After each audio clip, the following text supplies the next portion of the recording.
And then I think we also have the D46, which is the TPD calculation form. Yes, but it is And that muted. one we will use for our examples. You good? Oh, it's still the echoes. It is muted, so you gotta turn your speaker thing off. Whatever that means. Maybe just turn the volume Go to Teams, go to audio. up. Is that good?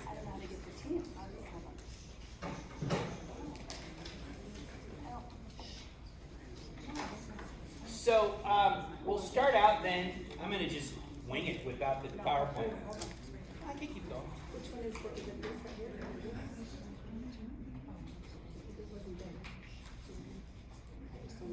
Thanks.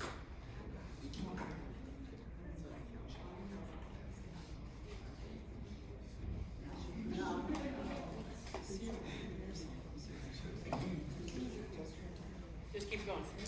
Okay, so the first slide that you will see in your presentation, and a lot of you might have gotten this presentation from the email yesterday, is the D8 form. Of course, that's the critical form for employers to complete the wages on.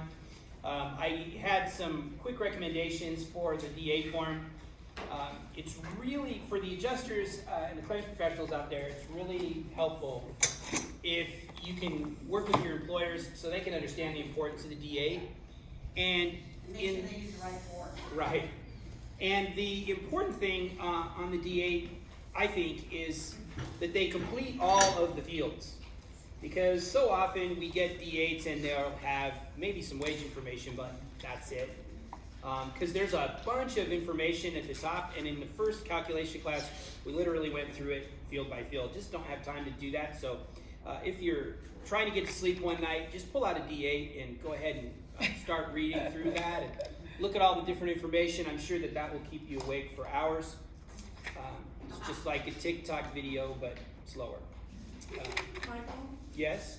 I think if there was one thing on the top of that that was important that the adjusters look at is the date the wage became effective. Yes, very, very important part.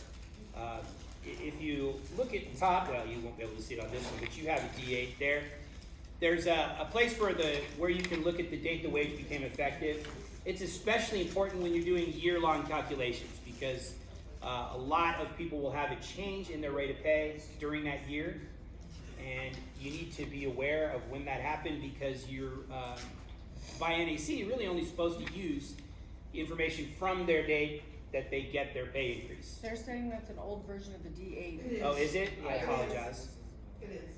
I apologize for the old version on my. That's why we Because love he's this old group. school, that's I why. cheated and I used an old presentation. I apologize. I'll update that for next time. Yeah. But they the will one you tolerate have it. as a handout is, I'm told, is the correct one. Yeah, okay. So So the one that I sent you guys in online is correct. The one on Nice. the screen is old.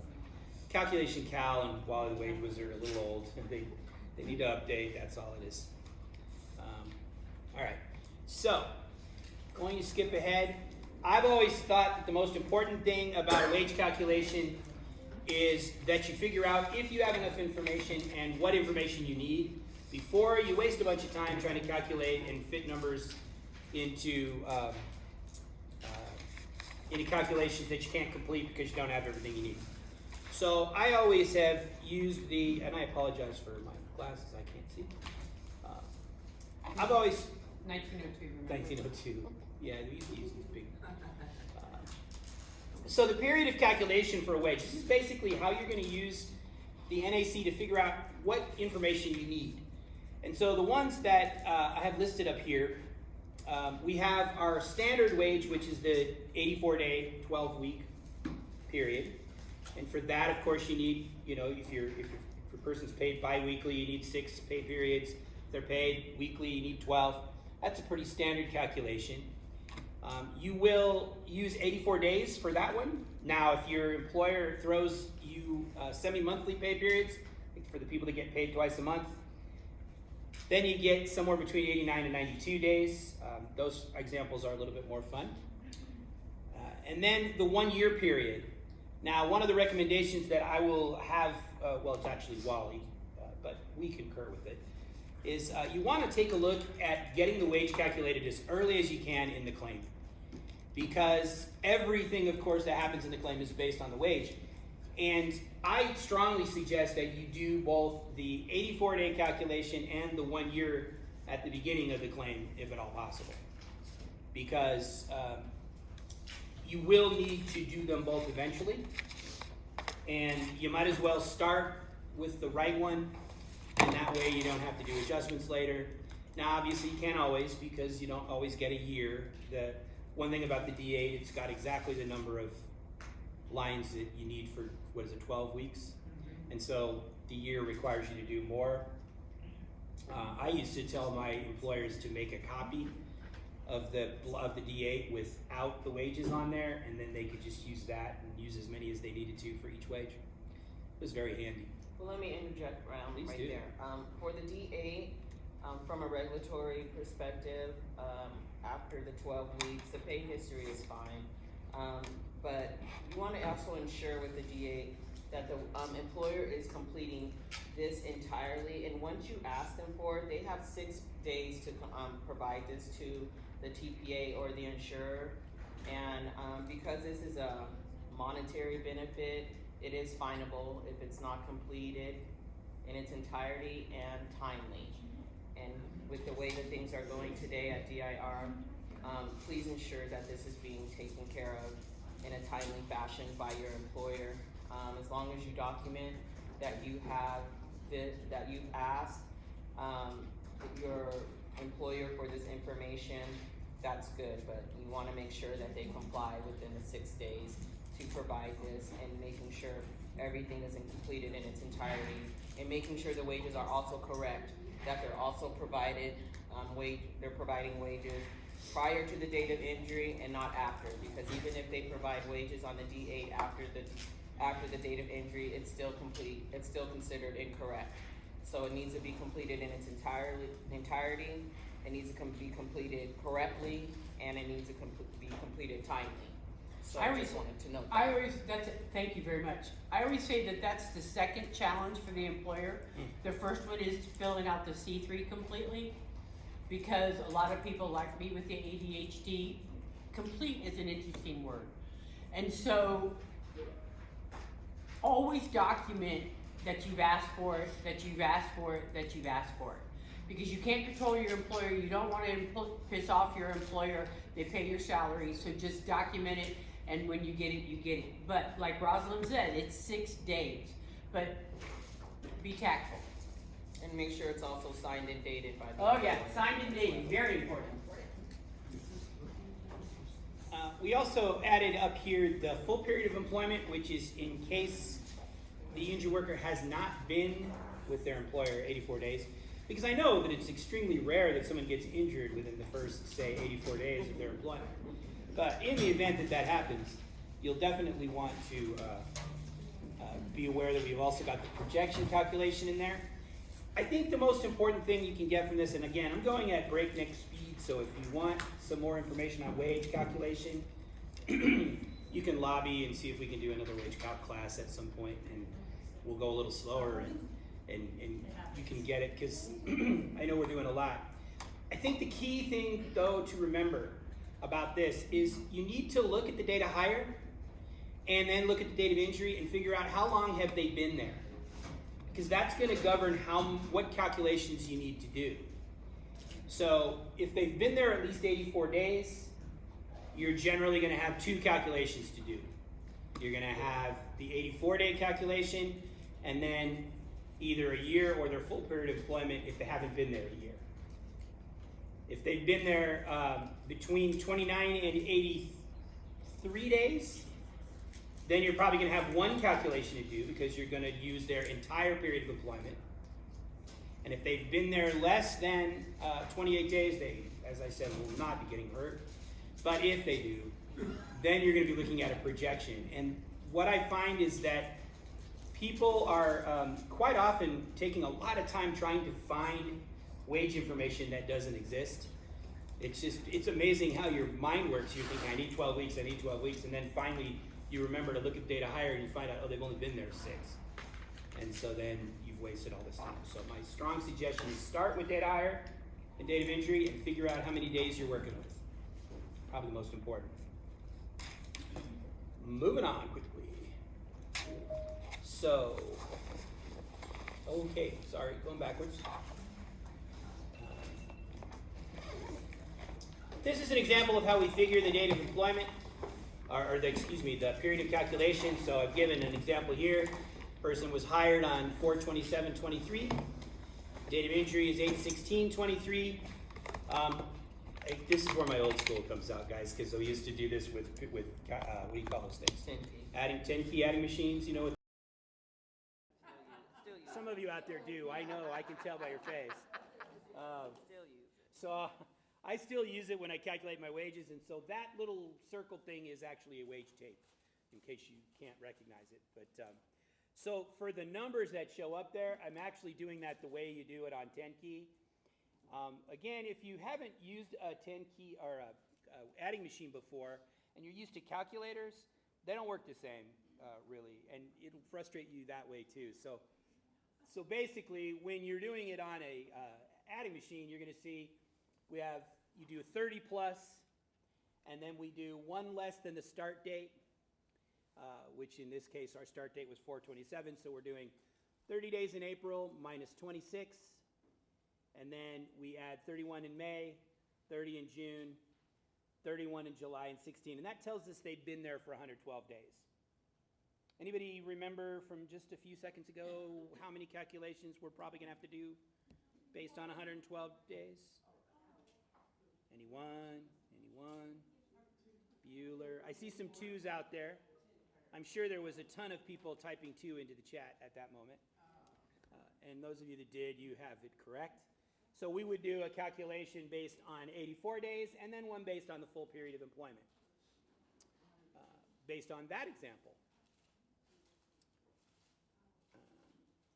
I think Wally's recommendations on this one is the same thing I already said. Strongly recommend doing both your calcs at the beginning, if you at all can. Because you will end up needing to do that, because it's amazing how often there's a huge difference between the wage in 84-day period and a year. I'm dating myself extremely badly now since this poor gentleman isn't with us anymore, but I used to use, when I originally taught this, we used to call it the Bob Barker method, because I was kind of a Price is Right person. When you're sick and you're at home when you're a kid and you get to stay home sick from school and this is what you watch, the Price is Right. Am I the only one? No. Apparently, yeah, I am old. Well, anyway, I used to watch the Price is Right. Bob Barker would say about 15 times, you need to get as close to the retail price as you can without going over. And that's Drew Carey now, right? Isn't it him? Yes. Yeah, so anyway, not replacing Bob Barker. It's still the Bob Barker method. Sorry, Drew, it's not the Drew Carey method. And all the Bob Barker method says is essentially what Rosalind said earlier, and that is you can't use any wage information after the date of entry. So any information that comes in that's after the date of entry, you can't use it. You have to throw it out.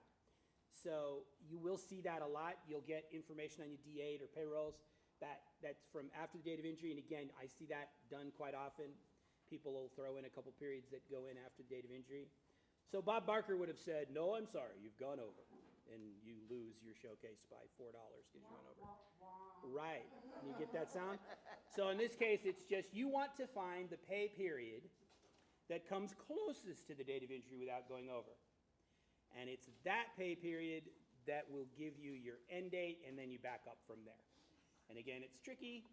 If you haven't done it, Bob will be around to show you. Well, no, he won't. No. I have to say, poor Bob made it to 99. He almost made it to 100 without going over it, but he didn't quite make it. I thought it was cool. Him and Betty White. If you're going to go backwards, I had to get a spreadsheet with a calendar on it because the little mini Wonder Wheels. Do y'all still use the Wonder Wheel? Yes. Any of you out there? Very small. The Wonder Wheel is way too small. Even with my glasses on, it's just not, I can't read it. But for those of you with young eyes or good eyes, those Wonder Wheels are awesome. You can use that to go backwards as well. Love my baby counter. You have it? No, that's what somebody said. Yeah. I guess a Wonder Wheel is probably not what it's called, but Oh, it is though.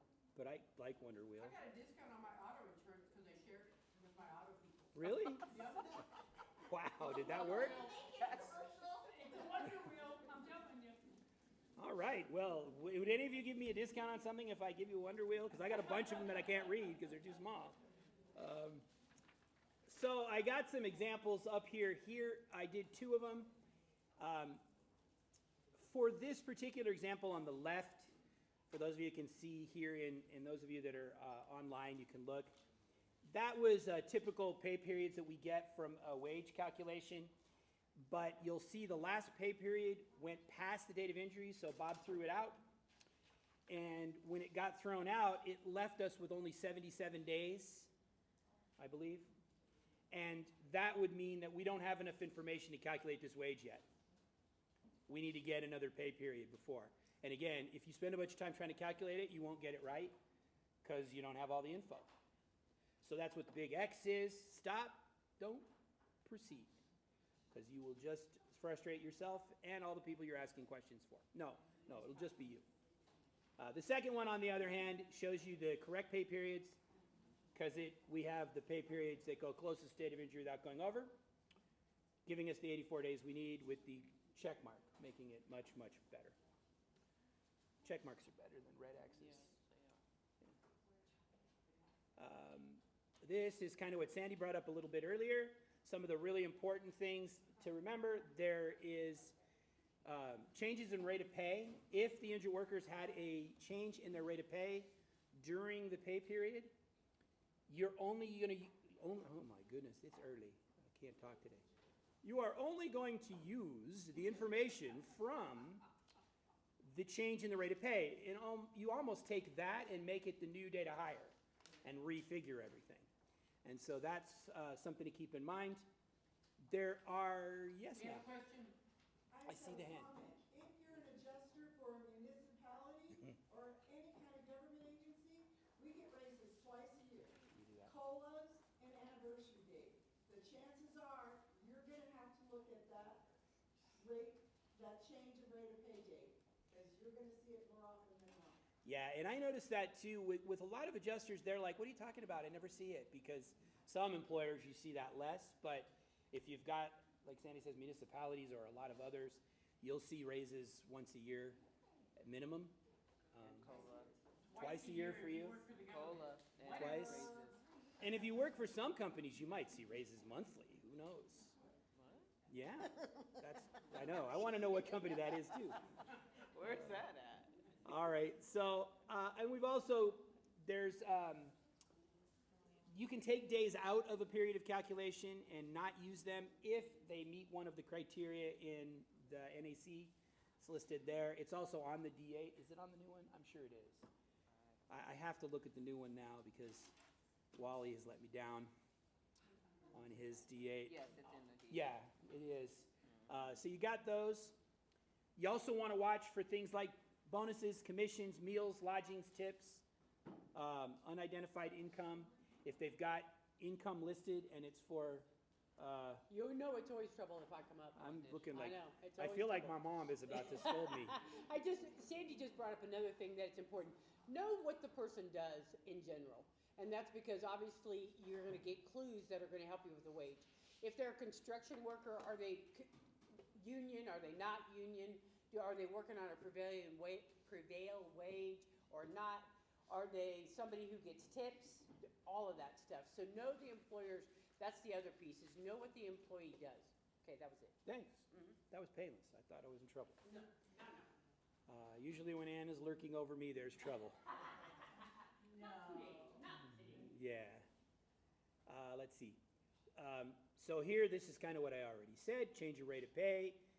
Wages from the date of change of pay forward should be used. So again, Wally says to use the date the new rate became effective as the effective date of hire when you're figuring your period of calculation, and that will give you a better answer.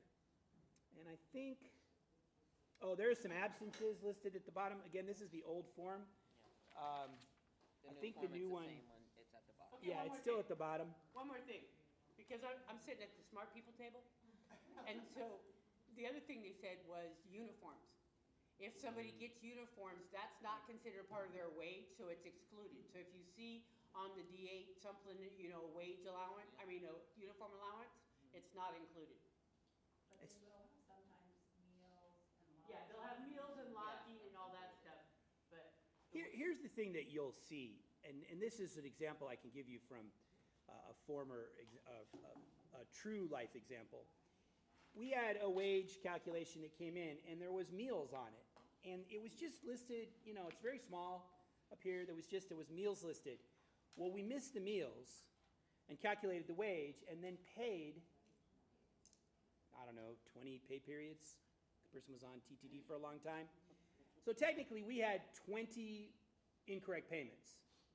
And we actually had to argue a bit about getting fined for that because they were trying to fine us for 20 incorrect payments, which is pricey for UTPAs. So if you make a mistake on the wage, you're pretty much opening yourself up to mistakes all down the line. Because every payment is going to be wrong. Your PPD is going to be wrong if you've gotten that far.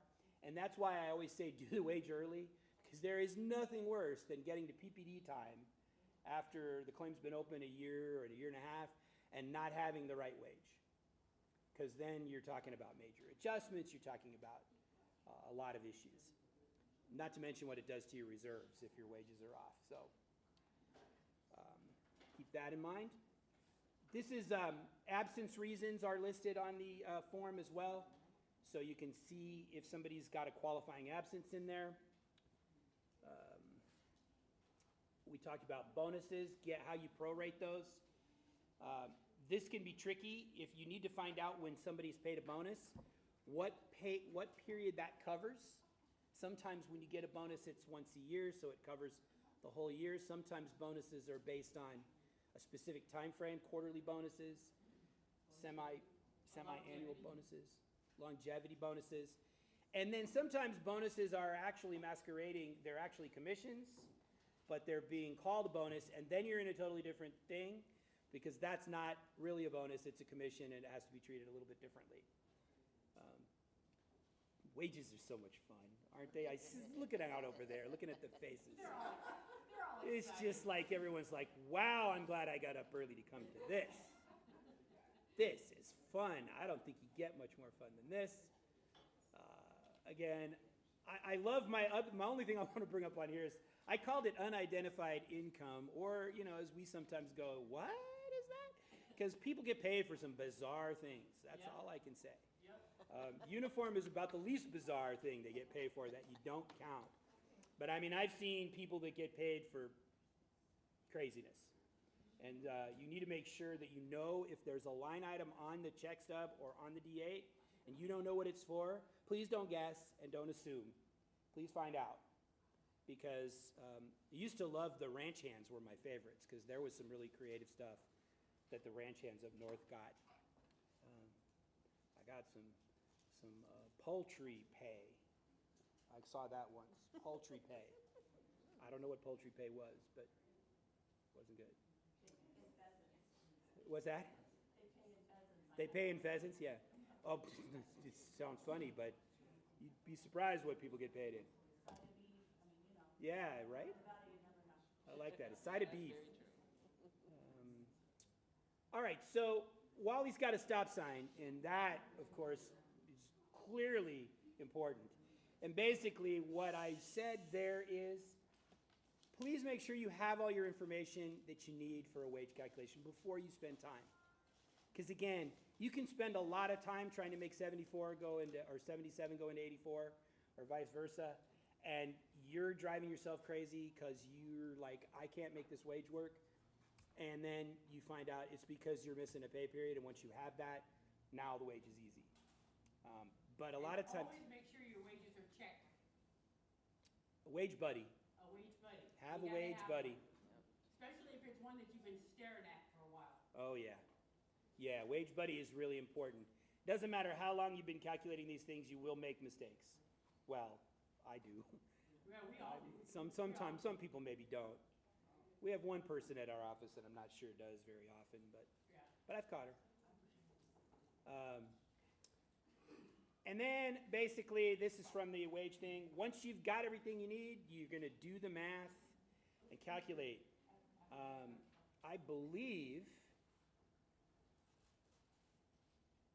I'm fairly close to my time here, so I think I'm doing pretty good.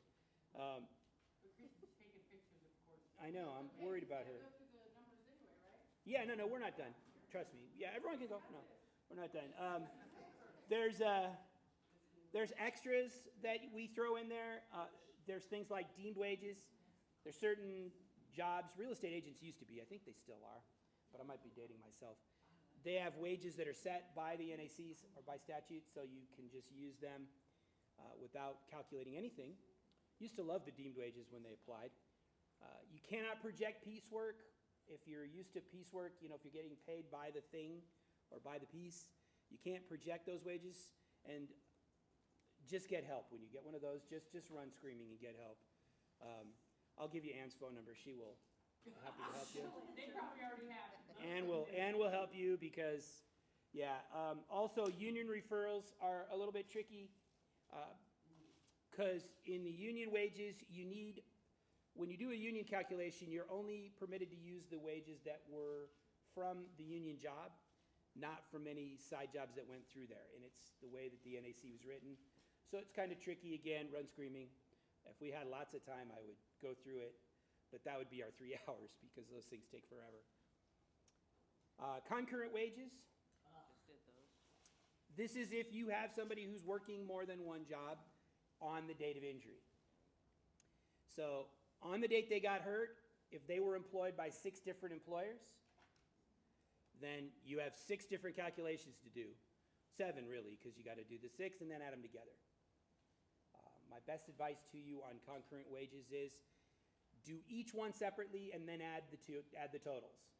Please don't try to make the pay periods match because they won't. And that's not the way that you do it anyway. You just do each wage separately and then add them together. Which will come up in TPD. We have to remember to bring that up when we get to TPD. All right, so how'd I do? Did I get through the wage overview? And that may be the fastest I've ever done that. All right, so you have, if you're in the room, you have a piece of paper for this. If you're online, you should have received an email with this as one of the attachments. This is our wage challenge for today. We're going to do our first breakout. Essentially what this is a simple wage calculation. I'll give you a hint. It's a very standard one. It's not a lot. There's nothing on here to trick you unless I forgot to delete something. And this is the one that we're going to use for our future calculations. So I'm going to, this is when we'll split into groups. You guys in your group work your wage and come up with what you think the average monthly wage is. You have a blank D5 if you're in the room. If you want to put it on the D5, that's even better. And then when we're done, we will look at your answers. Okay, so everybody online, I'm gonna throw you guys into some rooms. You're probably not gonna know these people, but you guys are gonna work together and fill out that D5. So I am putting everybody in their rooms right now. We'll come back at 9:30.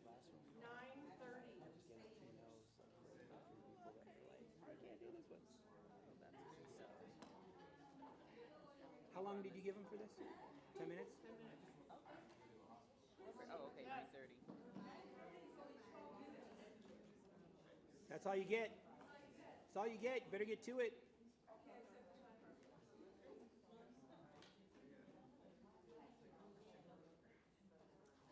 really, really appreciate you. It's going to feel a little weird at first because I fly through. All right, everybody's in their room. So far, so good. I'm going to have to steal one of those breakfast burritos eventually, though. Oh. You don't have breakfast burritos? No, I don't like potatoes in my breakfast burrito. I just want like eggs and meat. I don't want the You know, I like potatoes. I and agree eggs. with you. If it was up to me, I would put it in. Yeah, I just don't like. But I like the sauce. I love Mexican food. Me too. I eat those, little breakfast bowls that you heat up, and I always wish I could get those without potatoes because I don't really want potatoes. But I know potatoes are good for you. I started with some. I got Well, some. and I think they're cheaper for those. I think if you had one that was just eggs, you'd Yeah. probably pay more. Nowadays, especially. Where'd you guys guys get the burritos from?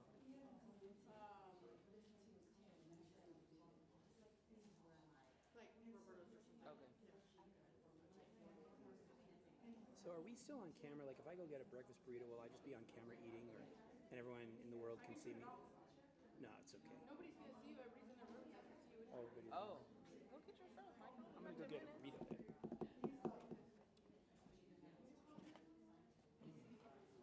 No, I'm okay. I'm good. Because are we taking a break too? Yeah, there's a break. You guys want 10 minutes? Go ahead. Your thing. No, I mean, do they take a break on here? Do you guys do a break time? Okay. I think that some that. Oh.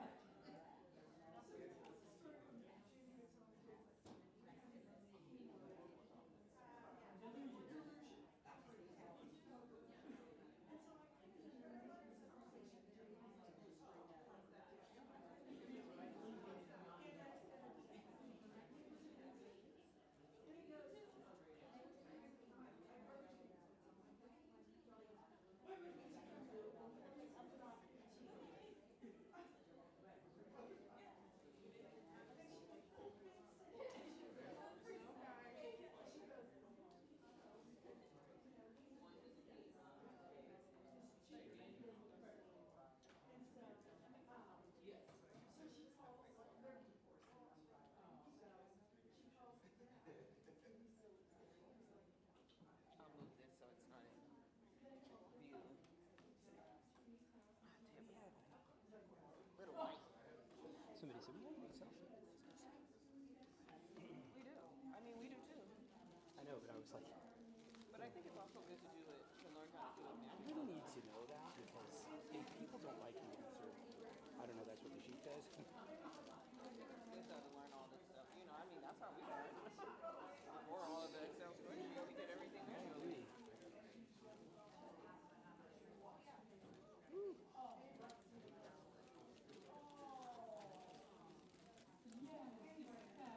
It's also better you guys. Do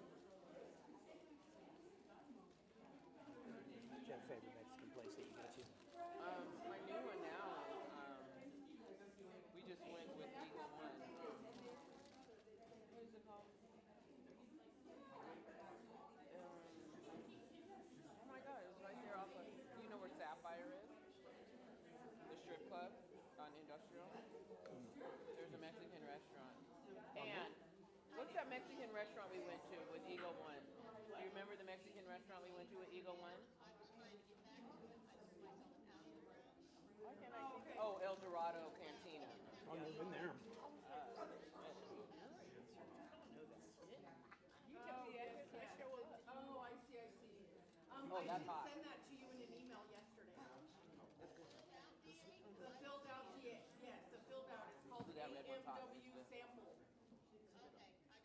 Yep. Okay, so, you can be back in my room. That's my new favorite one. They have it in Tivoli. Where do you live, Michael? I was with Diane. Northwest End, up by the Santa Fe Hotel. Oh, okay. They have one in Tivoli, on top of Rampart, and also. You guys there? My friends and I have, they like Casa Don Juan. Yeah, I know Hamlet. And then I like more my mom Tex-Mex. loves Should be in there. Juan Cena fajitas. Oh, so does my mom. We go there all the time because my mom I like that place too. always so proud of it. It's amazing how busy that place is. Always.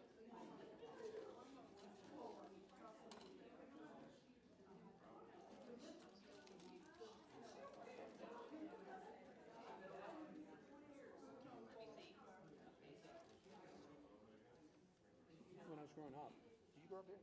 Born and raised. Me too. So you remember Mikhail's? Yeah, of course. We went there a couple weeks ago. I didn't like it. Where'd you go? Mikhail's, it wasn't good. Oh, they didn't have anymore. They do. It's on well, it's Eddie's now. Yeah, Eddie's. Okay, you went to Eddie's. I was gonna say that's where they tried the food. It wasn't good. No, not ours. And it was good when we went a couple times before, but maybe it was just a bad day. That's not good though because I was going to go back there and try it. Diane went, she went actually the same weekend I went, and hers was good, so I think maybe, I don't know. It's a bad deal. We were talking about that the other day because that was the place we went when I was a kid. Yep, same. I used to all the time. That was my spot. Because I'm a big guacamole. I love guacamole. Even though I've learned to make it really good now. So I've learned the key secret. It's lemon, not lime. Just salt, and that's it. Red onions, jalapenos, and cilantro. That's all you need.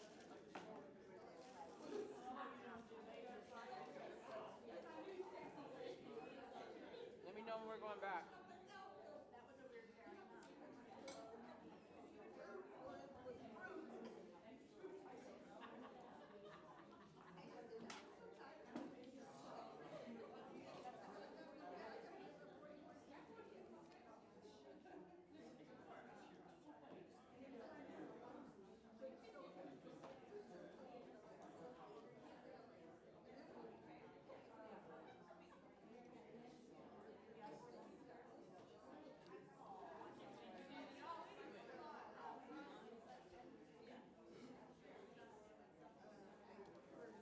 Guess I was hungry. Coffee beans? What's that for? Just gives me an edible coffee at all. What am I supposed to do with it? I think you're supposed to eat them. I'm going to try them. You get what? Does it mess with your system? You don't like it? Here's the story. One time before band camp, I was at the lake with the family, and I got dehydrated, and all they had was coffee, black coffee. So I and Did they throw you too? it was like tequila now. I can't. Oh yeah, I cannot do tequila.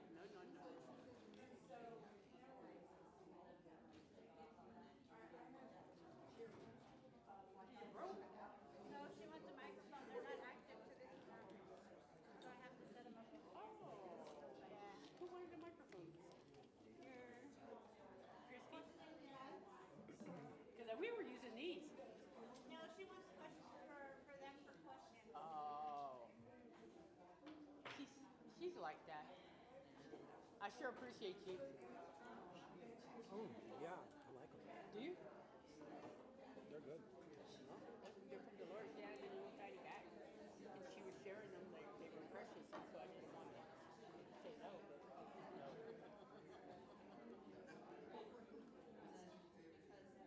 Are we done? Hey, good morning. So she needs to go online and tell them that. She's gonna. No, they can hear her. They can hear her. I don't think they can hear. Oh, that's good. You guys told me that. So they're not done and like she just rips them out of the group. She rips him out of the group and throws him back in. Like they're in the middle of a conversation. Oh, okay, we've almost got the answer. And it is boom. Pulled out like shouldn't take that long. a movie. Nah, this was just an 84. Yeah. Very basic. You have an amazing job too, because there's no way I could keep all that stuff. Send an announcement to all the groups. When you're ready, just the power button on the top, just touch it. When it's green, it's active. Thank you. You are good. Look at room 2 is done. Yeah, Do they have a way to tell you that they're done?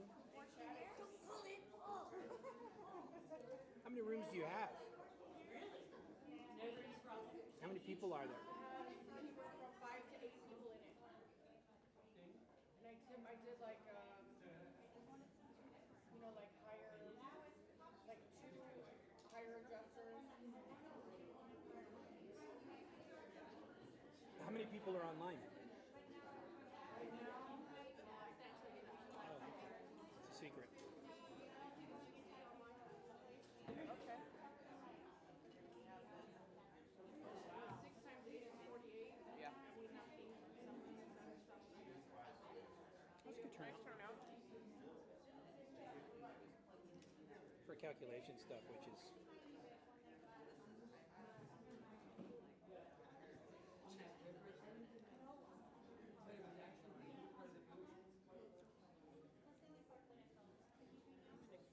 let me know when you pull them back.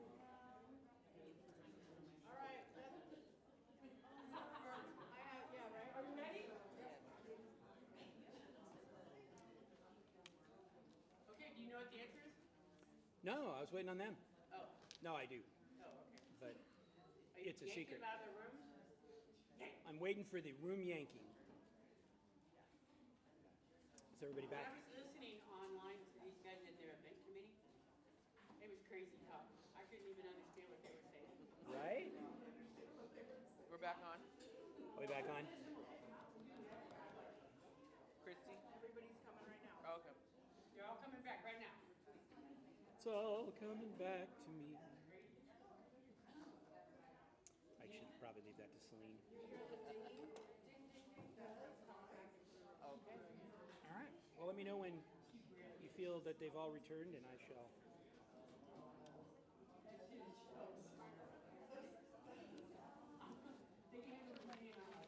All right, is everybody back in?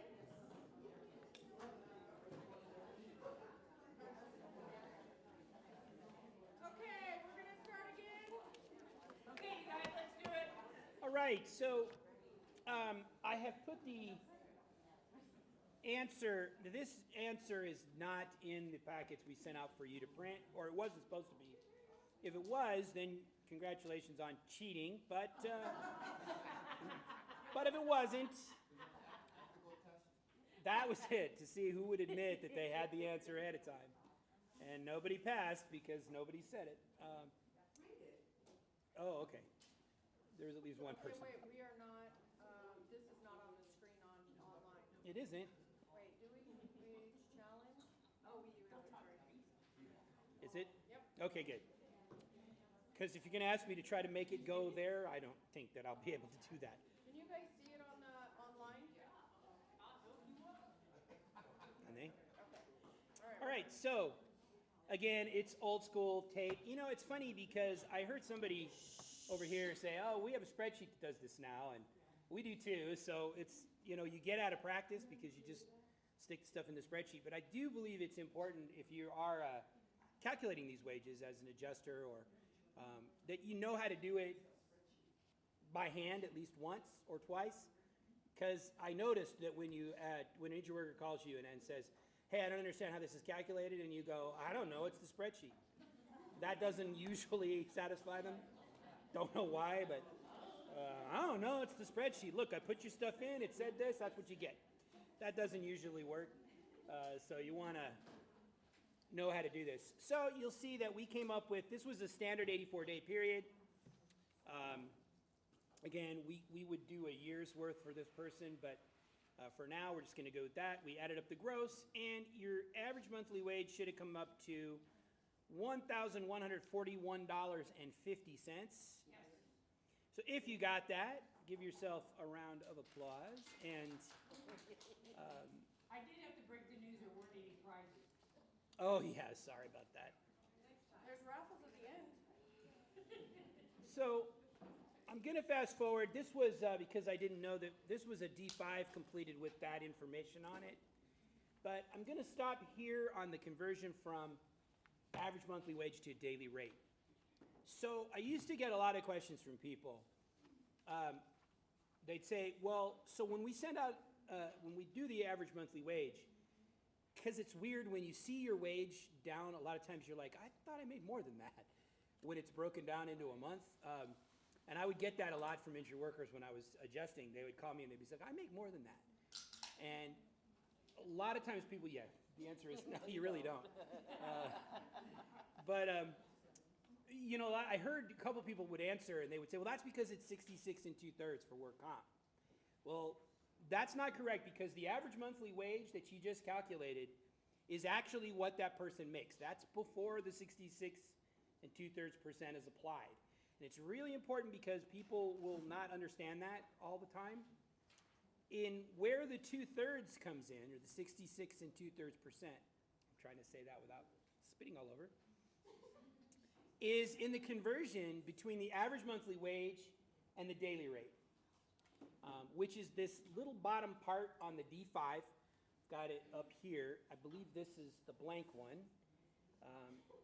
what we do to get the 2/3 is we multiply by 8 and then divide by 12. And if you really wanted to, just for fun, you could take 8 and divide it by 12, and it would come out to 66.66, so there's your 66 2/3%. It's just a clever way of doing that. Multiply by 8, divide by 12. That's where the 2/3 comes in. And then we multiply it, or we divide it, excuse me, by 30.44, which takes it from a monthly rate to a daily rate. Because 30.44 is the average monthly days, average number of days in a month if you divide it out according to fancier math people than me. So if you're converting your average monthly wage and you multiply by 8, you divide by 12, divide by 30.44, you get a daily rate. Hopefully y'all calculated the daily rate, and if you did, you're going to see that it came out to a $25 a day. I did that on purpose so that you would have a nice, easy, round number to do for the future calculations. That was a very easy one. Yeah, that wage was easy on purpose because I didn't want to. It gets harder. It gets harder. It gets harder. Well, and if we were doing a full wage class, we could get it a lot harder, but we're not going to do that yet. We're going to just leave it at that. So Cal's got a couple suggestions. The form that you're seeing on your screen or on the screen now is the D7 form. It's funny, I went a long time before I even knew what that was. D7's not one of those ones I had memorized forever. But this is basically got to be sent before you make an initial payment or at the same time. Most of the places that I've worked send this out with the wage letter as like a second page or a third page to the wage letter because it's the probably easiest way to do it. If it just has to be part of your wage letter. Also, when it comes to the wage letter, every time you calculate a wage, it needs to have a wage letter sent. And the wage letter needs to say, this is your average monthly wage, this is your daily rate. There's, everybody probably has their own stock letter that does this. But you have to have an average monthly wage letter that you sent out to all the parties so that we know what the calculation was. And typically what you'll see attached to the wage letter is the D8 that you received from the employer or the payroll information so they can see the information that you used to calculate the wage. Also, it is usually got the D5 on it, which is your calculation of how it went. And usually you send that along with the wage letter so that everybody knows how you calculated it. And if I do two calculations, if I do the year as well, I include them both so that they can see here's the one, here's the other, this is why I gave you the bigger one. Also required on an estimate. Right, and that was the next point, thank you for that, and that is, if you don't have enough information to calculate the wage, and you have to do an estimated wage, or some people call it a tentative wage, you need to send a wage letter on that as well. It just needs to tell them that this is not your real wage. This is just the wage that's being played on TV. It's your fake wage. No, it's your estimated wage or your tentative wage that we're using until we get the information we need to calculate your wage. Because they need to have a letter to that effect as well. So they need to know, and it needs to go out either before or at the same time as your first payment. I know that in my company, for instance, the check goes out in a different place than the letters. So we try to get the letters out right when we calculate the wage, then that usually beats the check, or at least gets there at the same time. This is also for those of you who deal with the fabulous and fantastically cooperative DIR right now. You'll get fined for it. If they find that a check went out, they look at the date of the check, and then they look to see where the notice was, and if that D7 wasn't submitted to that injured worker prior to the date of that check, congratulations. Yeah, and that's our goal here today, is to avoid you getting fined or anybody else. Avoid the money. Funding the DIR. Okay, so again, if you have any questions, check with if you're in a company that does this, find out if the D7's going out with your wage letter. Make sure you're sending a wage letter. Again, I see it all the time when I audit my own files with my adjusters. I'll get after them because I'm like, well, you did the wage, but there's no wage letter, so it's like it didn't happen. And then they get tired of me, and then. How do you do the wages without the letter? I mean, how do you even know what the wages are, or even estimate it if you're not doing the letter? And you're gonna get a call from the employee. The employee's gonna go, have to come up with this wage. I made 5 times this. Makes no sense. They You do don't one understand. before you do the other. Yeah. It's just good claims. Well, if you're having your admins do your letter, make sure they understand the importance that a check's going out, and so don't sit on that assignment to do the average monthly wage letter. Excellent point. Rush request, please. Yeah, very much so. All right, so then I've got the D5, the line from our wage, where we took our $1,141.50 and we multiplied it by 8, divided by 12, divided by 30.44 to get us an even 25 bucks a day. And that is a critical amount because, of course, that's how we're going to calculate your TTD. That's how we're going to calculate part of your TPD. That same thing is going to be used for voc rehab maintenance. So you're going to pay a lot from this, and that means this needs to be right. All right, so brings us to our second challenge. But before we get into this, let's talk a little bit about the eligibility for TTD. I've been at several different places, and it's amazing how many different interpretations of this there are. The one that I'm showing you today is the one that we got approved through legal and through, well, it's the way that we've been, our experience with DIR. Now, you may be looking at this a little bit differently, and if you are, that's cool. Just keep in mind that you'll want to check legally to make sure that that your way is going to hold up, because I'll tell you that what I'm going to do is give you the simplest possible way to do this. When you're looking at whether somebody is entitled to TTD, there's a couple of different things that you want to look at. Of course, the first is the date of injury. That's one of the first things. And then you also need to know the last day that they worked. Quite often it is the date of injury. Makes sense. You had to have worked that day to get hurt. Something to be said if they said that they didn't work the day they got hurt, then maybe you want to do a little more investigation in that claim, but just saying. The other thing that you want to keep in mind is what day did they originally go to the doctor? Because if there's a lag between the date of injury and the first day of treatment, then that period there isn't going to be applied to your TTD because you won't have any disability for that period. Okay, so we're going to need to know the day that they went to the doctor for the first time. And we're also going to need, and this is where things have really tightened up since the old 1902 days. In the old days, it was pretty simple. You called up the employer, say, are they working? They went, nope. You went, okay, cool, we'll pay them. If they said, yep, then we'll pay them. Or then we won't pay them.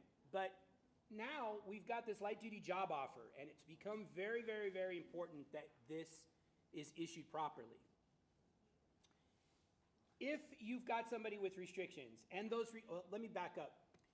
First thing to keep in mind on is you need the job description of the person that you have, the injured worker, because sometimes when you get restrictions from the doctor, those restrictions really don't affect what your injured worker does. And that's sometimes we don't think about that, because, for example, if I went to the doctor, if Christy punched me in the face and knocked me down and I broke my ankle, and I ended up, saying, well, it's work related, I'm here in a work thing, and Christy's mean, and that's what happened. So I got a work restriction of, say, no squatting or no climbing ladders. Well, for me, that doesn't make any difference. For what I do as a supervisor, I don't climb ladders very often. So I actually have what amounts to a full duty release if the restrictions that I get don't impact my job at all. So keep that in mind first. It's when we have restrictions that, of course, are keeping somebody from doing either their full job or a part of their job that we're looking at the light duty job offer. So what we need is from an employer when they're going to bring somebody back to work that has restrictions, and they're going to have to modify their job slightly or a lot to allow that person to return to work. It's really critical at that point that they make that offer to the employer, and they need to have it in writing. For those of you at TPAs or at companies, you'll want to have a blank one that you can send to your employers, or a lot of employers, like I work with a lot of them, they've got it now in their, and they just send it out automatically. Here's the thing, if there's no job offer tendered, if there's no light duty job offer, TTD is going to be owed. And where you run into this problem a lot is when there's a dispute between the employer and the injured worker about whether or not they were offered light duty. And inevitably, if you get to litigation on it, they don't agree. You know what I'm saying? The employer says, I offered it, and they didn't come in. And the injured worker says, they didn't offer it, and the one they didn't fit my restrictions. Or, you know, one of those. So it's really critical that you have a job offer. Now, the way... In writing. Yeah, you want it in writing. And when I've had these difficulties, I've always just suggested to my employers, look, put it in writing. If they don't come in to sign it, make sure that you've documented your attempts to reach them. I would then mail it out, even certified if you feel you need to go that far. What you want to do is document your attempts to reach the injured worker if they're not coming in to the office to sign their light duty agreement. What you hope happens is the light duty agreement's offered, they come in, they sign it, they go to work, everything's great. But the date of that offer is really critical because that's going to govern whether or not TTD is owed in a lot of situations. That's a slightly different thing than we used to do way back. So of course, I'm going to add to that. If a lot of times what I have found is the employee and the employer have a relationship. They work together. They're whatever. So, hey, Bob, you're going to come back to work? Yeah. Joe's just going to cover this. Everything's going to be fine. So they return back to work or whatever. In a light duty job, there isn't any of that documentation, but everybody knows it's happening. So they're not expecting to get paid. They then hire an attorney who I love you all. They hire an attorney who says, hey, they've got light duty. If the division or the department administration audits and looks at that, and you have somebody on light duty without a modified, written, modified, signed, appropriate modified duty, they will order you to pay TTD. So that injured worker has worked for the last 3 weeks, but you're going to have to pay them now TTD for those 3 weeks because there wasn't the correct documentation. That's how important a modified duty. And if the employer says, no, we don't do that, then say, don't bring them back then, because we're going to have to pay TTD anyway. So, and it might happen immediately. It might happen in 2.5 years when you get audited. It's up to you. And yes? The other thing too is if you decide, like in his case where no climbing ladders, you gotta render a determination. Your Right. employer just told you something that your injured worker may totally disagree with, and he has the right to appeal. He may say, you're wrong, I have to climb a ladder to go get my files because they're on the second floor or whatever. Okay. You have to render a determination if you're not gonna pay TTD based on something your employer told you. Yep. Yeah, and That's true. I think the important thing too is the disability part of this is critical. Obviously, you're not going to pay TTD if you don't have certified disability from a doctor. I always used to get the calls from the injured workers, well, they're making me work over my restrictions. What do I do? Oh, that's classic. And it was very hard because I kind of was like, well, I don't know what you need to do is kind of just make sure that you've documented it, but let your doctor know that. If you want the restrictions changed, you got to go through your doc. I can't change them for you, and I always got a kick out of, well, you're the adjuster, you change it. Well, yeah, but I haven't even met you. I've never examined you, I've never met you, I don't know I don't know your job, and yet I'm going to say, nope, he can't do that. It's not And up they to are our clients, employers are our clients, but they lie.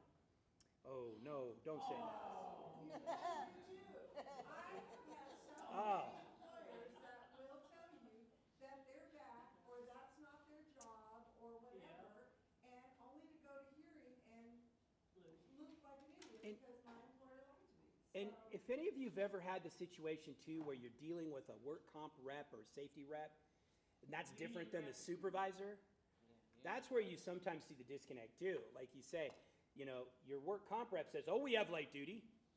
And the supervisor says, I got nothing for him to do. So I told him to go home. And now you've got a dispute because you've got, the employer is saying, your contact, the safety manager is saying, here, we gave him light duty. Put it in writing, have him sign it, make sure everybody's on the same page, no problem. Don't put that in there, problem. And it's one of those things, it might not be a problem for a while. You might be fine until it goes to a hearing or until there's a dispute. And, God forbid that happens. And you were talking about employer relationship. It's amazing. Some of those are rocky. You'd like to think that everybody works for an employer and they're like, oh, I love my boss, it's great. Some of them are very rocky. Okay, so, go ahead, please. Hey, what if the offer was never signed and like TPA would send out it was granted but it was never signed? Would that be something that would be the happy?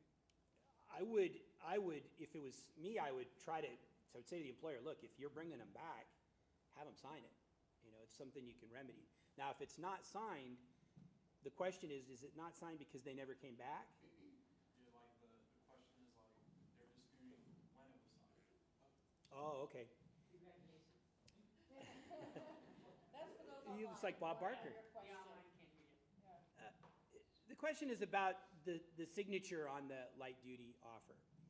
And I've seen a number of circumstances, I think this is what you're getting at, please tell me if it isn't, but like, in some cases, we've got an offer here, we've asked the injured worker to come back and to work, say Monday, come back on Monday, and we've got the offer there for them to sign, and then they don't come. So you don't have a signature because they never signed it.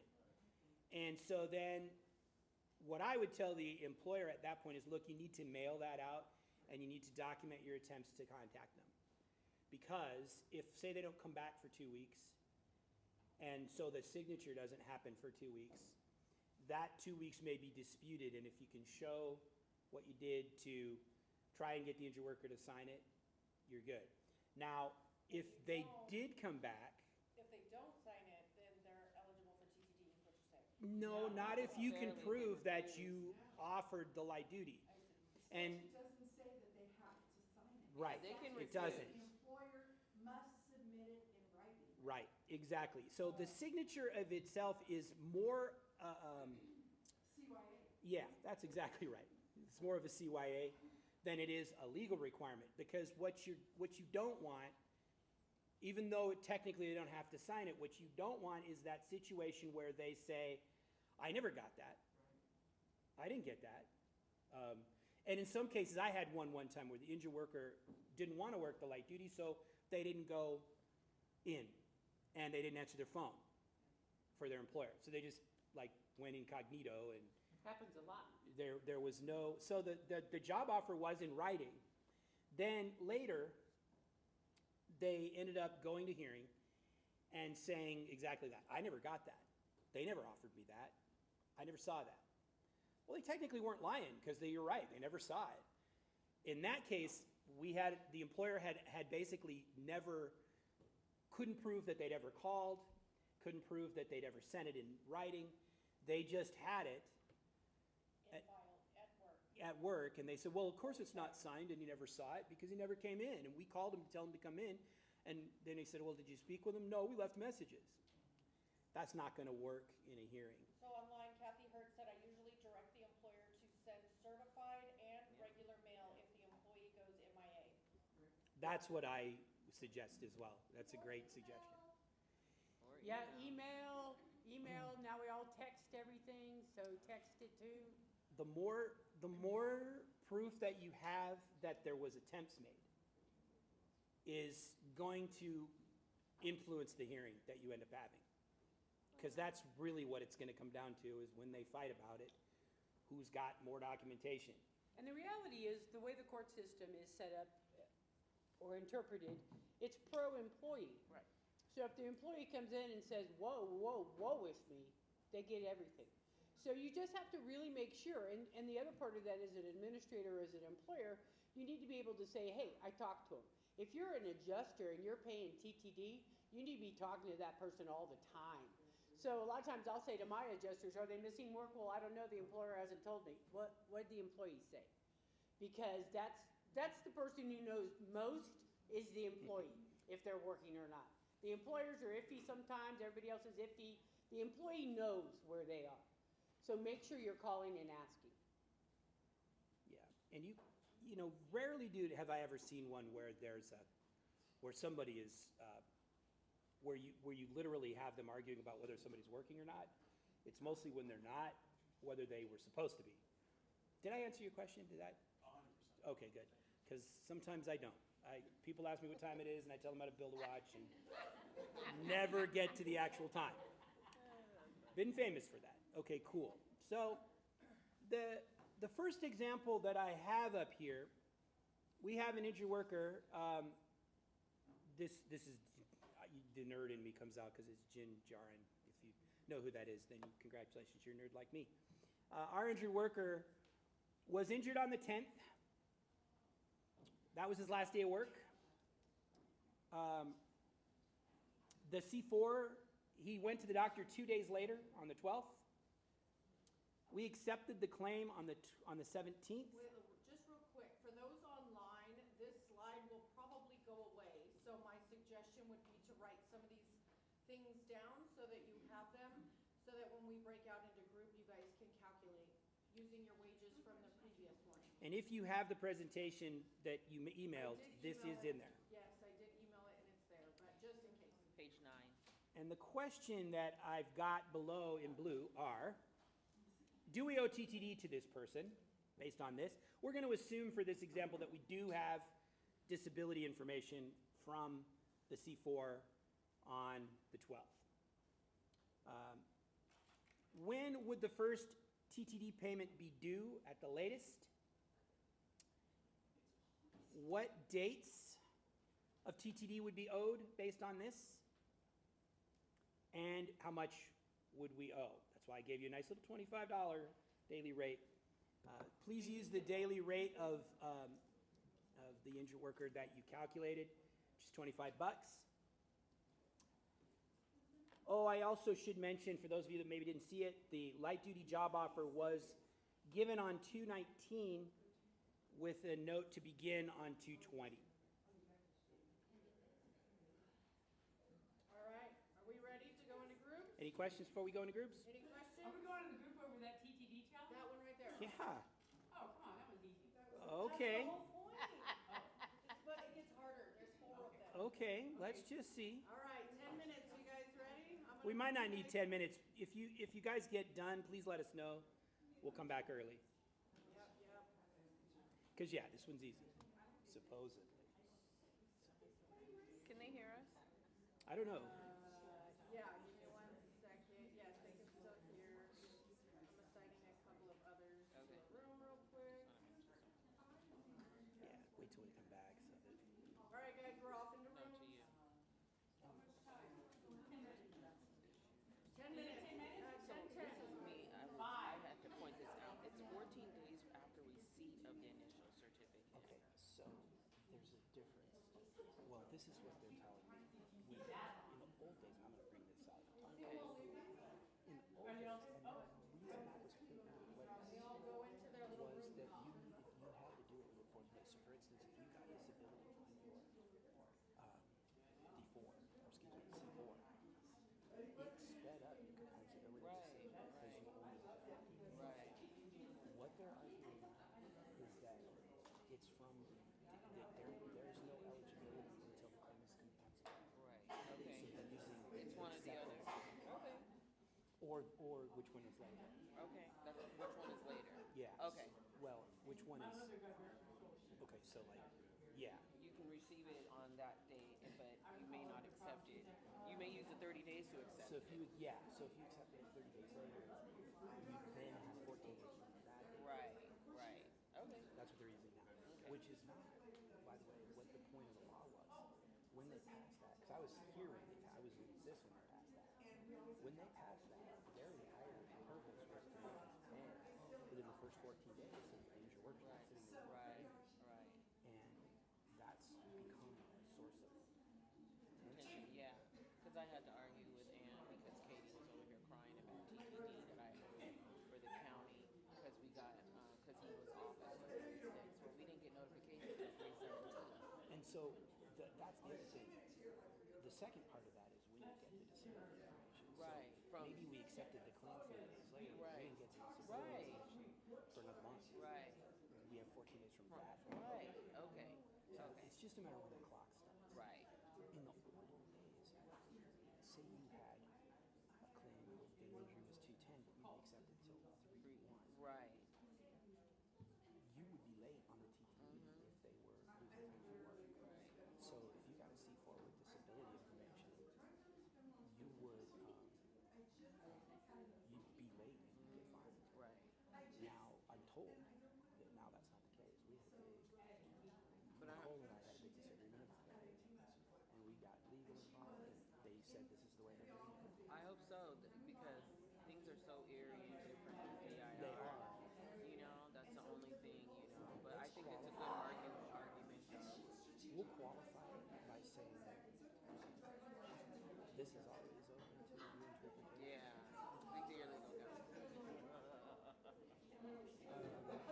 I just, when Nicole and I had a disagreement about it, because I said, because I was out of business for a while, and when I came back, they're using that. And I'm like, that's not what that was for. Right. Okay. So, we'll talk about it. I heard a bunch of dings, so I don't know if they're done or not. Oh, you heard things? Yeah. I don't know if I can go to the shop really. That's such a good point. How long is this for? What time does this end? Like 12:15. Oh. Yeah, we're in good shape. Oh. Okay. I'm gonna have plenty of time for questions, and Oh. Okay. Great. I also can go back. I wish you could see the chat inside the room. Like that would be awesome. Yeah, and then they could tell you when they were done. The organizer. They're saying they don't have microphones. She comes by naturally. But I open in there. So, But so the TTD started 3/6. I got notification on 3/17. We paid. I wasn't gonna pay until 3/27. 10 days later, so I was still gonna be on time. But all I paid was having a hit conniption bid. I'm like, it's my TTD. you know, it's one of those things. Like I I'm not try to gonna be tell my folks, do. Why would I be late? Why would I even want DIR to be involved in all of you this? wouldn't. You know, and cause a benefit. You penalty. wouldn't. You So wouldn't. that's one thing I'm just not. You know, that's one thing I'm not. I try Okay. not to be late on my TTD. Even I know I need to remember. Let me know when you're ready for us to.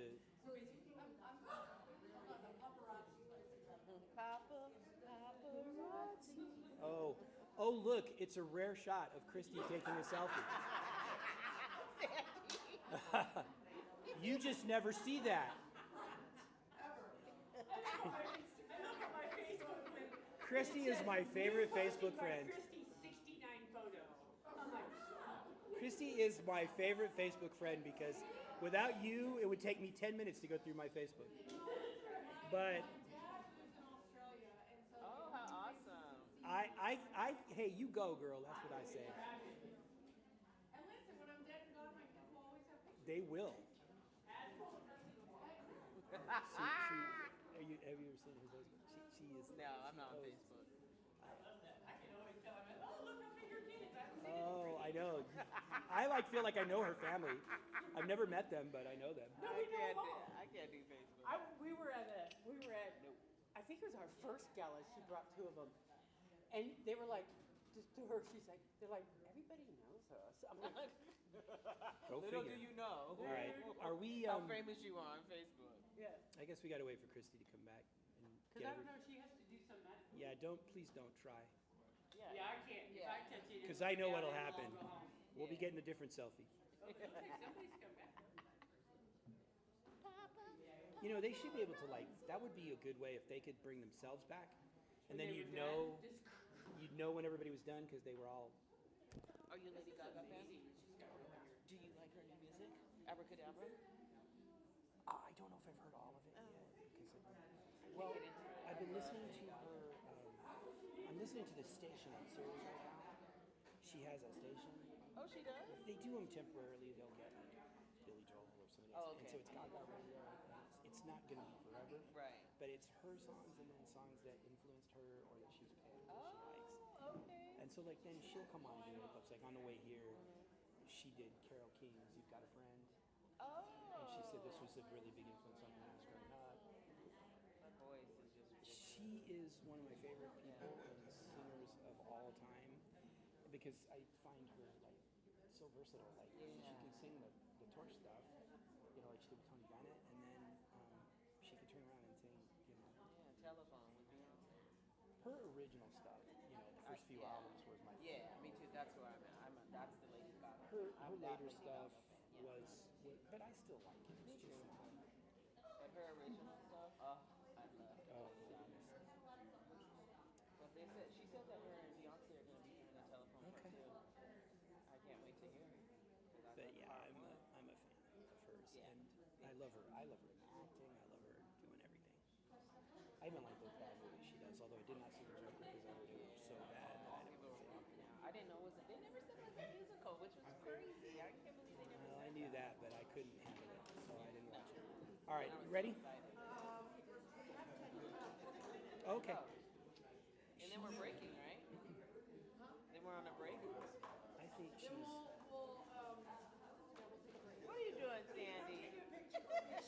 So can we go through before we take the break? Can we? No, let's just do the answers to this one. Oh, yeah. And then we'll take a break, yeah. Or we could go and do the next one. I could introduce the next one, and we could break while they're meeting. Up to you. I just was thinking in terms of time. I think we're in good shape as far as time goes. Actually, so are we on case study 1? Yeah. We were supposed to start at 10:10, but we were supposed to take a break before that, so we're actually right on time. Oh, great. I thought I was going to fall behind on the wage thing, but that went. Pretty Well, smooth. you know why? I was supposed to give 30 minutes for wages, and I gave 10. We don't need 30 minutes for wages. So that's why. Good. That we needed that. You know, I always roll with it. I love when Star is Born I didn't see that. Ready? Okay. Nope, we got. for the musical mom. Okay. I love Robert. He's wonderful. Oh, And come I love on. Barbara Streisand. Yank him out of the It's room. you don't want to don't watch it thinking compare. I know. Just watch it. We're I was talking about Lady Star is Gaga. Born, Lady Gaga. and I was telling her, when you watch it, don't compare Think about it to the Barbra Streisand. Judy Streisand, Garland yeah. one or the Barbra Streisand See, one. they're active on here. They're typing, they're chatting, they're. Okay, good. Yeah. But I was very surprised by Gaga, by that You one. liked it? Yeah. Oh, you did? And I was very surprised because, I'm all about the other two. Yeah. I love Which one are you Barbra talking about? Streisand. You said Star is Oh, Born, but yeah. I was so, and then I'm like, oh yeah, that Bradley Cooper's gonna be able to pull all of that. They did a fantastic They job. really It was exceptionally good. We all Well, I'm because pretty they were sure acting like I'm pretty sure everybody thinks they were. Yeah, because they were. I mean, remember what was it? The music awards. The music awards where they Even were all like, yeah, all the award shows they were like right here. I was Yeah. like, just put your tongue in. but you know what? That made the movie better. But she was.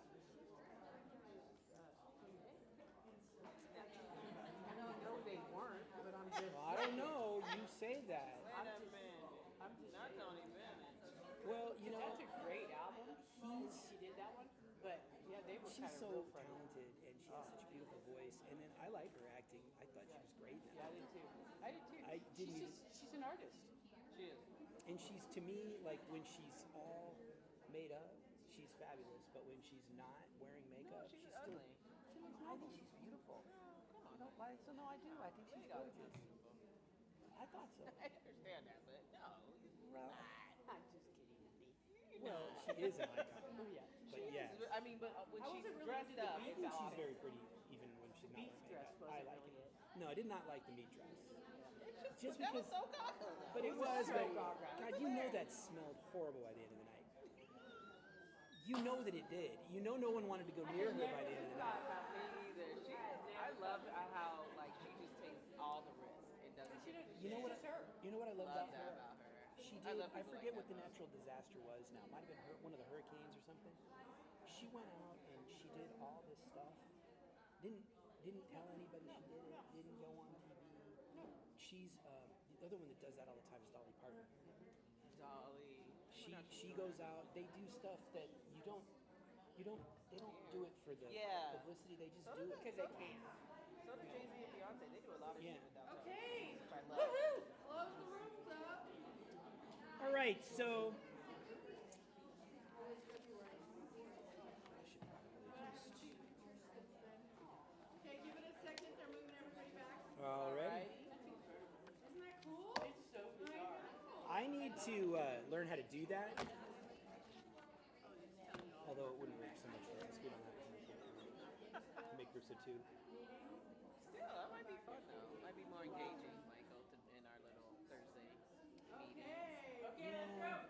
We are back on. okay, so a couple things before we get into this. All right. I mentioned before that there's some different interpretations of this, and I'm going to talk for a minute about the day that the first payment is due. And I'm going to go back and do a 1902 flashback first.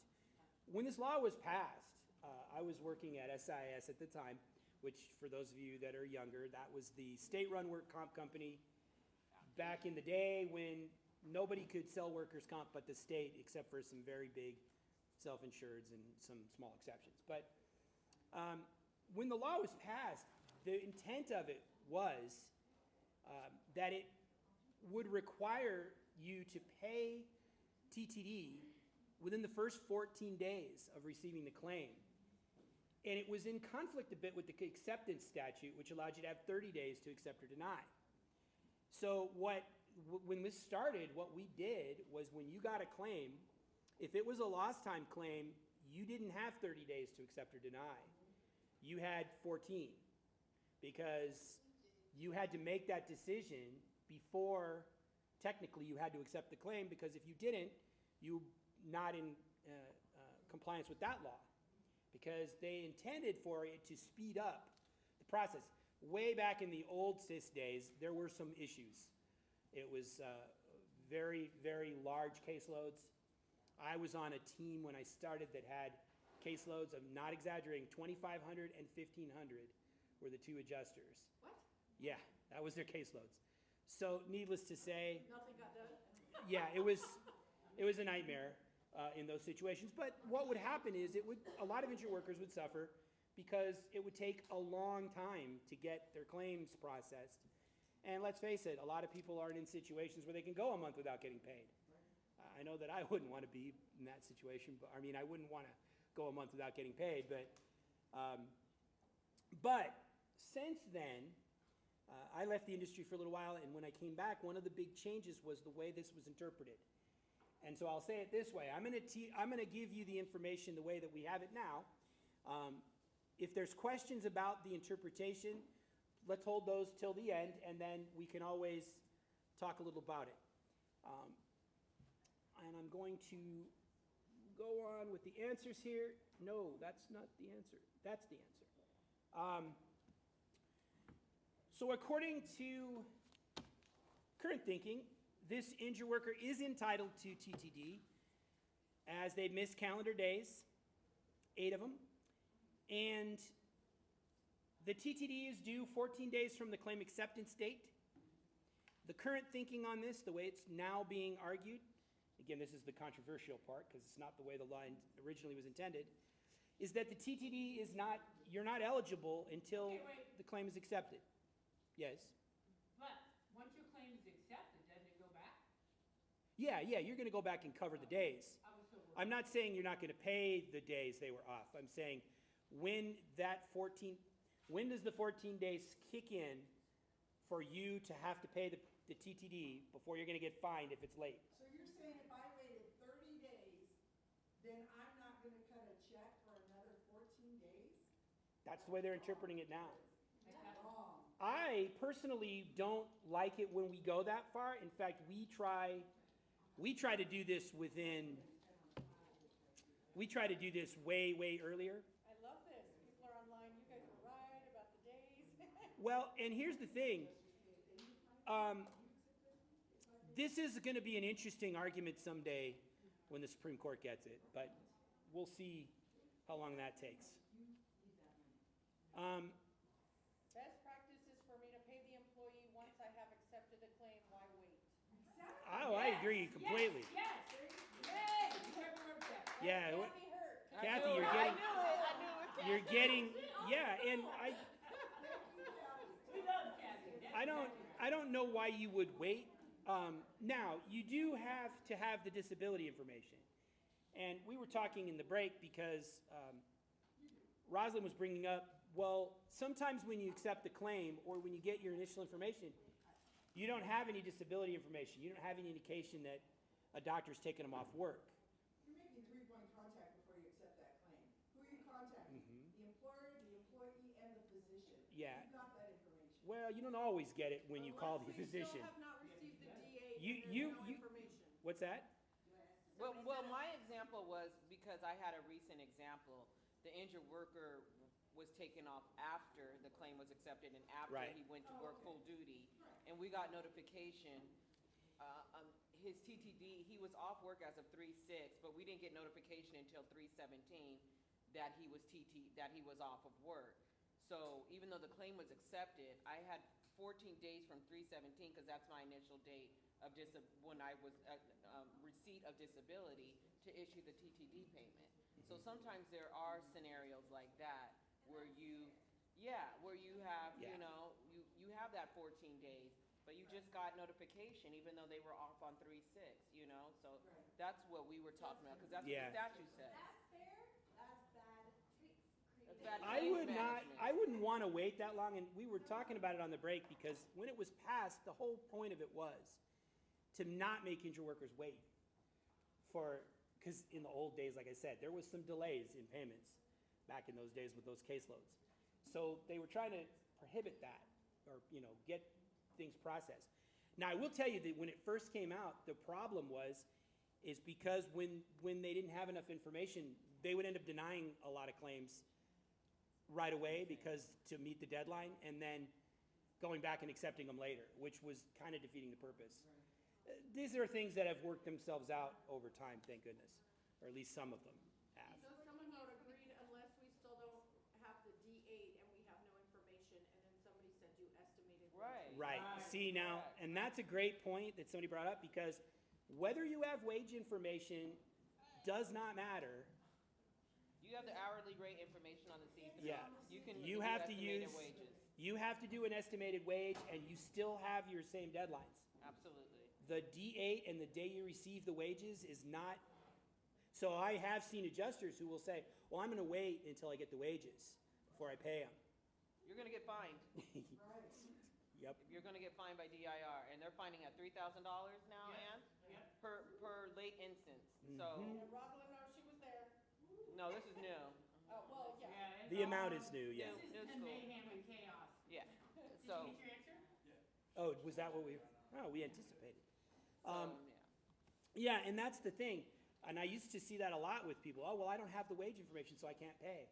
Yes, you can. Yes, you can, and you need to do it on an estimated wage, and you need to send out an estimated wage letter, and you need to do it all. It's a pain, trust me. I would much rather have the wages before it starts, but I that would doesn't want change that the law. fine, though. I wouldn't want that fine, though. I'd rather get my paycheck first before I have. Absolutely.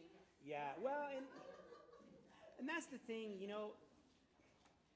I guess I would say just because you have time doesn't mean you have to use it I really like what she wrote there, just pay it. Don't make somebody wait because, well, I have 30 days and then 14 more. If that was you, you would want your money. I wouldn't want to go that long. Yes, ma'am. So even though we have statutory guidelines, Wait. there's also best practice. Yeah, oh, she's coming with the mic. Well, for those online. It sounds like a talk show. I know. So even though there's regulatory guidelines and timeframes, there's also individual corporation best practices. You like bet. WCF insurance. If we get a labor court claim and we know there's lost time benefits owed, within 7 days of us getting the claim, we are paying the benefits. If the employer doesn't want to send us anything that we need, we'll estimate it. And then also if it's 14 days, we're paying the TTO owed by that 14th day. Instead of waiting for the 30th day, we put comp due by that 14th day TT is owed, and we have Yeah, and I think it's a good plan, to be honest. Remember, I'm old school. When we started it, that was the law, the way it was being practiced. Fastest way to get an injured worker to get an attorney is don't pay them. Well, and I mean, I guess we can all kind of understand that. No offense. Okay, so then we came up with, once we started the TTD on 2/12, because that's when they got their certification of disability from the doctor. And so we paid them for 2/12 through 2/19. It was 8 days. $25 times the 8 days is the $200 that they would be entitled to on their first payment.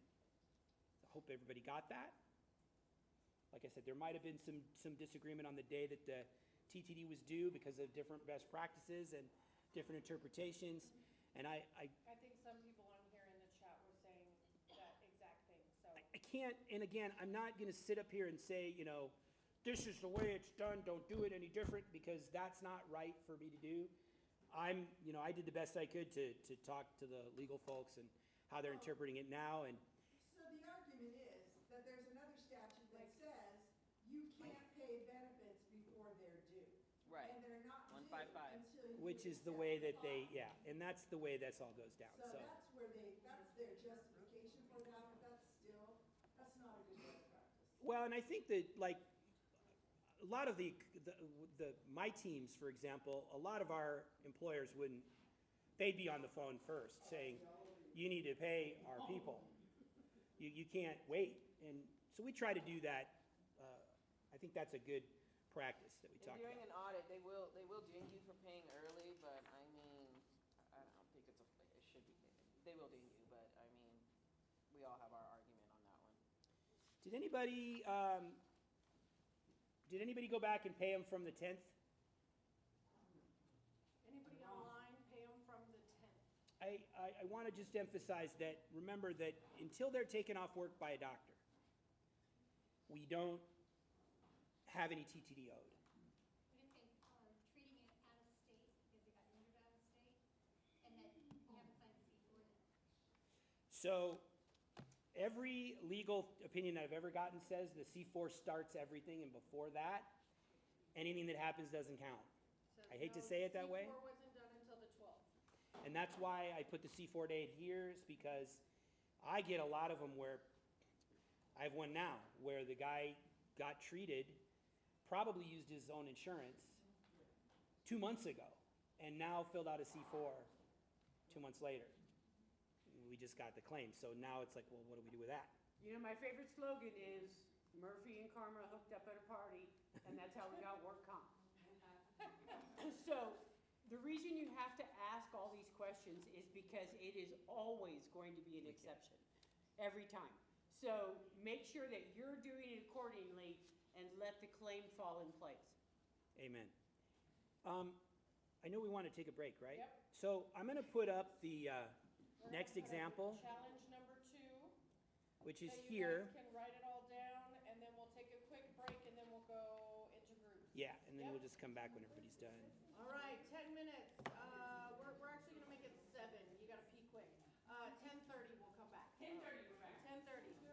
Yeah, and so, you know, the funny thing about it is, it's like, she said it well, you know, individually, like, Sherry will get after us if we don't have this stuff done. What stuff? Like medical only, she'll get after us if we don't have things accepted within 5 days. Oh, yeah, that's a Sherry rule though, But that's what I'm saying. but it's not everybody's got- standards though, but I understand that. I mean, cause I have a task where What is it, 14 days in our standards? isn't it? It's 14 days in our standard. Sherry's is 5, but in my thing for our claims, our checklist, I do the 5 days. I do the POA compensability. Okay, that's fine. The compensability. I have a task so I can, because you know by then. And you you- really do know, unless and you it's have- certain claims. You know. And you have counties, so you have totally set up relationship. Yeah, they'll let us know, but you know, they really depend on us to review the file to determine whether to deny. If we ask them to get approval for denials from them, but we can, most of the time, I would say about 80% of the time, we can gauge that in 5 days the claim's going to be accepted. Because most of the time, that's when I do my compensability, unless I'm doing a medical investigation or they don't fall under. I run into a lot of them with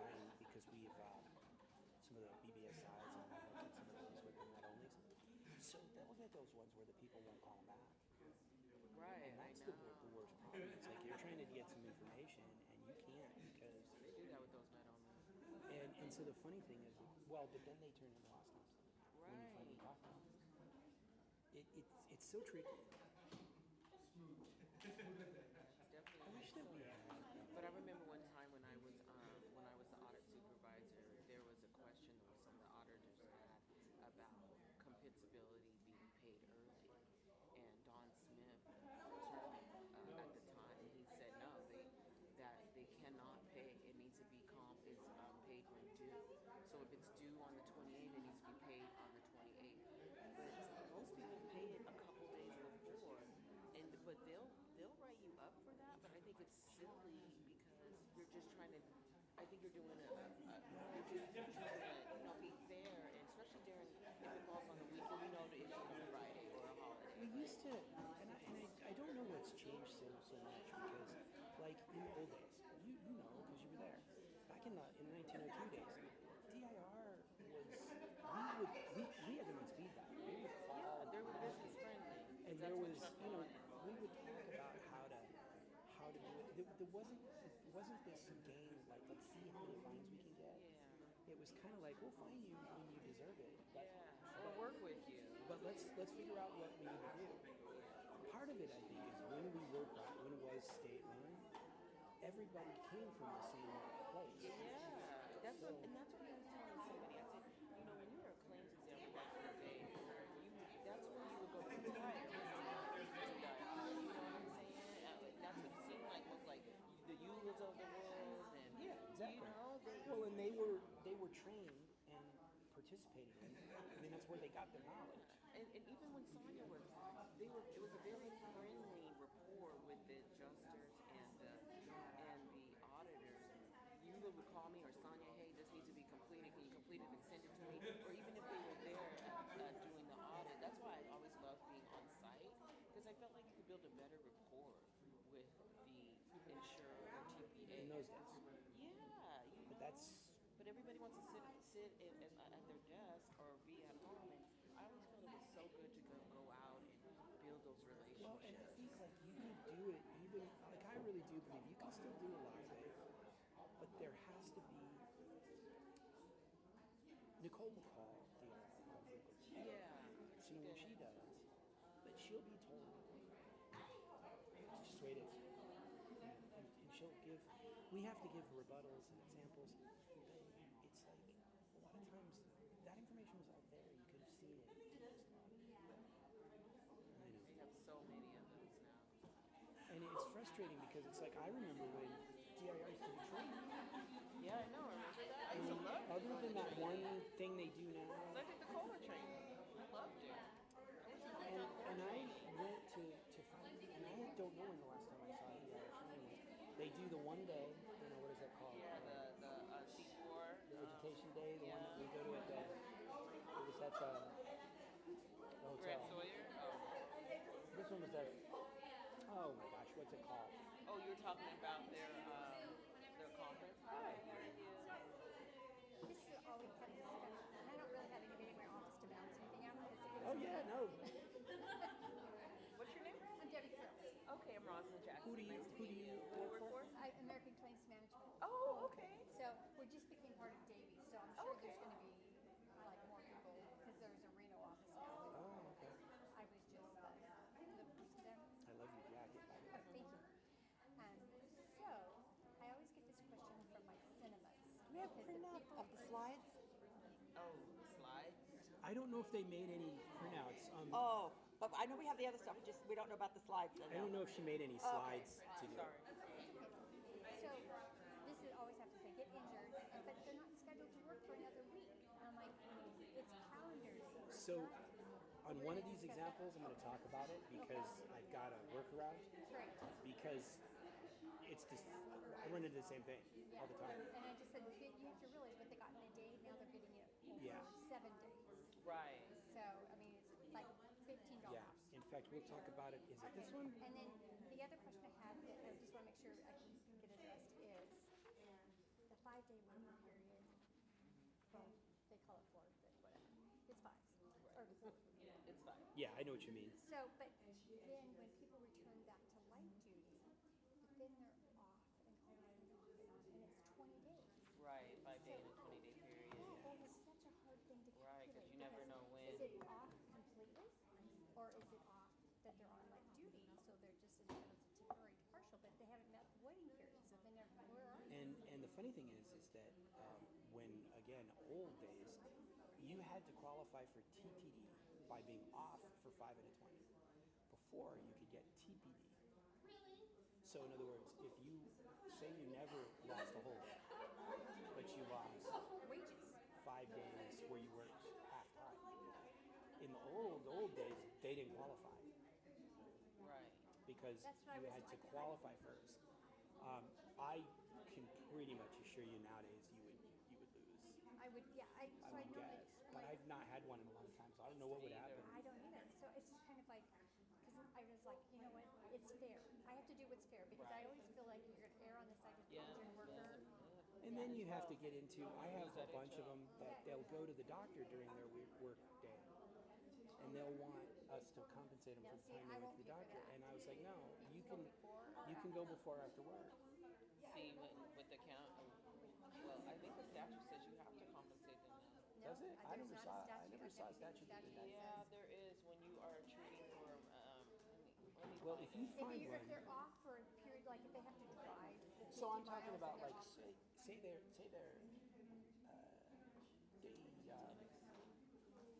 they take a Friday and they leave at noon because they have 2 o'clock therapy, and so they lose half a day's pay.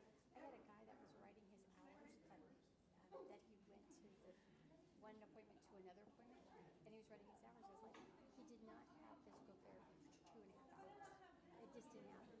Yeah, well, So, and if you find one, we're gonna don't bring it up now. Okay, Let's I wait until Yeah. we'll have to add that to it.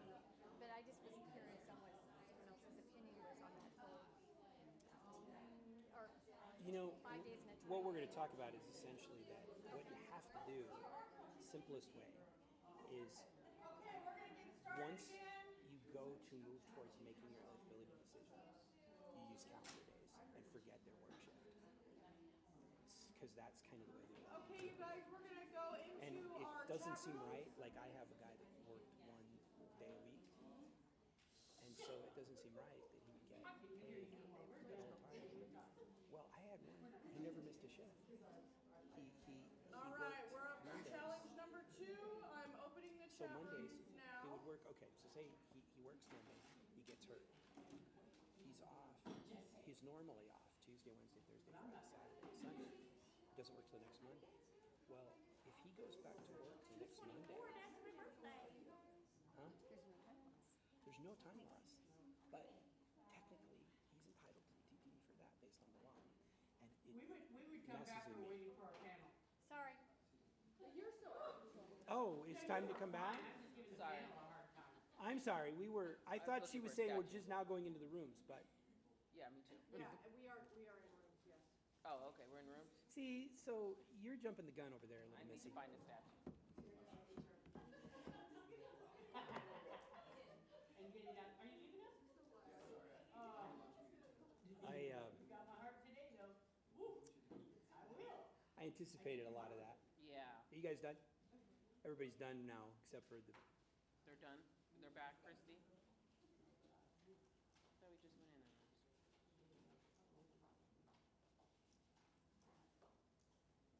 Rosalind's over here trying to complicate things even further. My audit mind, you know, I get in audit mode sometimes. Yeah, this is a different one.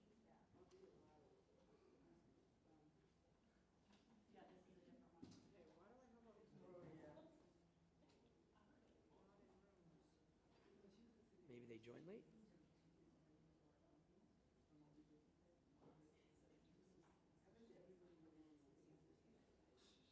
So, I'm gonna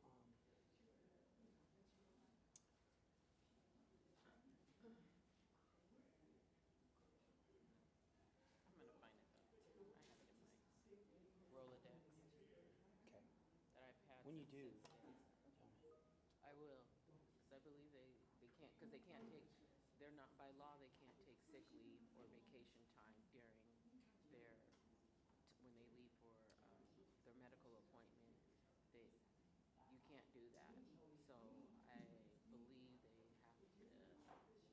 they don't either take that time or they still get paid. But they can't use their sick, if they have an accepted workers' comp claim, they can't use their sick leave or their vacation time Right. for medical appointments. Right, okay, I see what you're saying. Well, we'll have to, let's find it, and then Yeah. we'll add that to the list. I think we're gonna have some, I said, I should have brought my no, it's okay, we probably have to, we have to do a lot on the parking lot anyway, because there's just, we're gonna run out of time for all. Yeah, that's fine. Oh, there we go, right here. I think it's 477. And, you know, it also can be, you know, so many of these things are interpreted differently by different, Yep, it is right here. 477, number 3, an employer, right here, number Oh, 3. I can go on here onto the chat, so this is fantastic.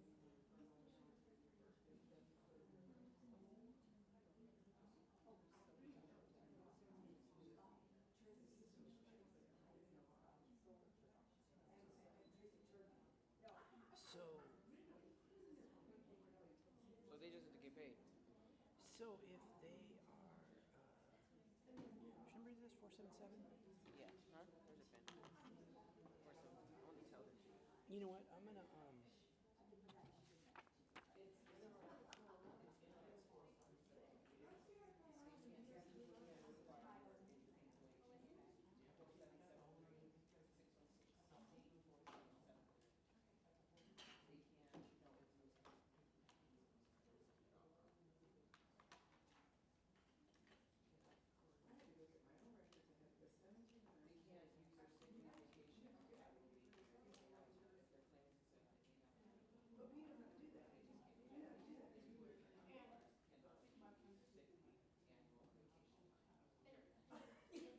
If you go down, if they If feel that. they do temporary partials. Well, I don't know. That's funny that you say that, because I have had patients tell me that they have to. Yeah, you can't require them to use any of their leave when they're on, doing a medical treatment or a workers' comp. That's the big thing. see, the question is, what if the, Correct. if the employer says, well, you can do that for that, so I'm not giving you time off. But what if the doctor is not available?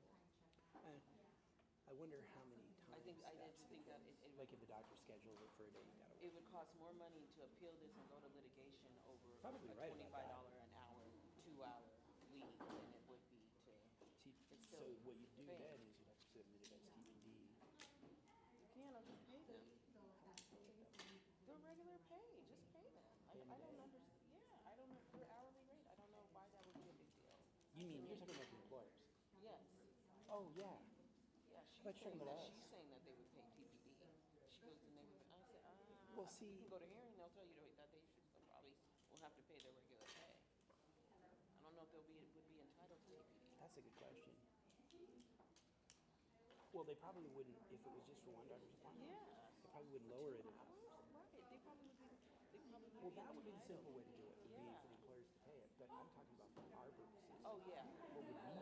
No, we wouldn't pay them, they're on, that's on, I think that would be on the employer. But if they would ask us, Oh, it would be request so much us, easier if the employer could just pay it certain situations. and I don't think, I have not been in that situation. They just let them go on their appointment. And that's it, and come back. The county, that's why the county has they have these forms, physical disability statements, that they have to, the doctors have to fill out, the time in and time out. Yeah, I saw those. Yeah, so Give me they a can second, get I'll tell you. paid. I think it's just silly, just to prove that they've been, prove that they've been at the appointment. But I don't understand why the employer wouldn't pay. I think that's just, and that's just a waste of, It's, yeah. I don't think that's good claims management. Well, And that's being petty. you get some employers that are really involved with the physical, like one of my big ones, they won't let people go during their day unless they don't have a choice. Like you say, if the doctor's not, they just don't let them. But you have to remember, like, this is a casino, so there's people working all kinds of different shifts. Yeah, they do. So there's concentrics that are 24 hours. Well, I understand the on clinics, but the specialist doctors.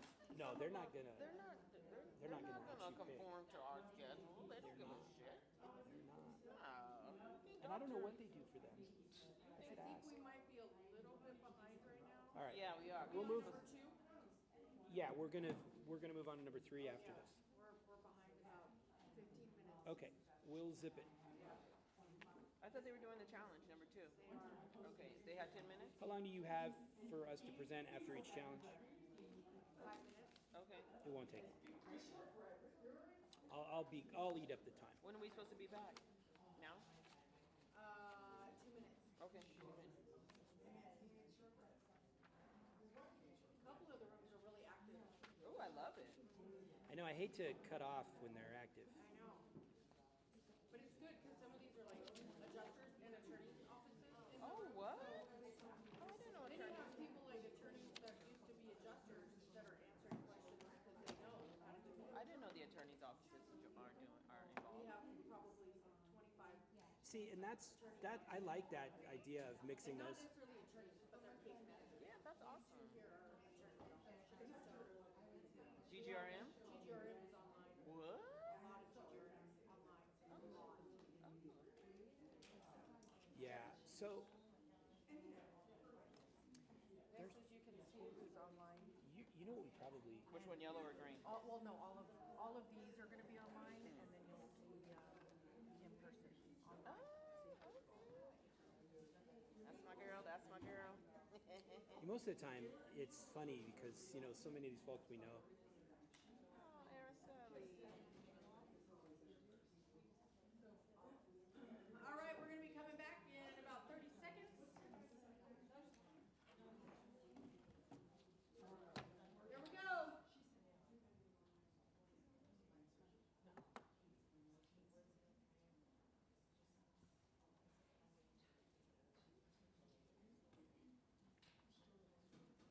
Takes about 6 to 10 seconds for everybody to Come back from a, gather, yeah. yeah. Now we're going back. Yep, you guys are back. Hello, hello. Sorry, I should have warned you before I closed the room.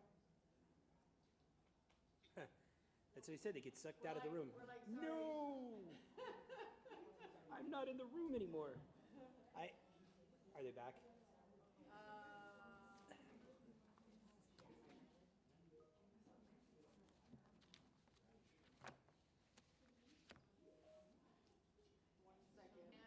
One second. There, it's coming, it's coming.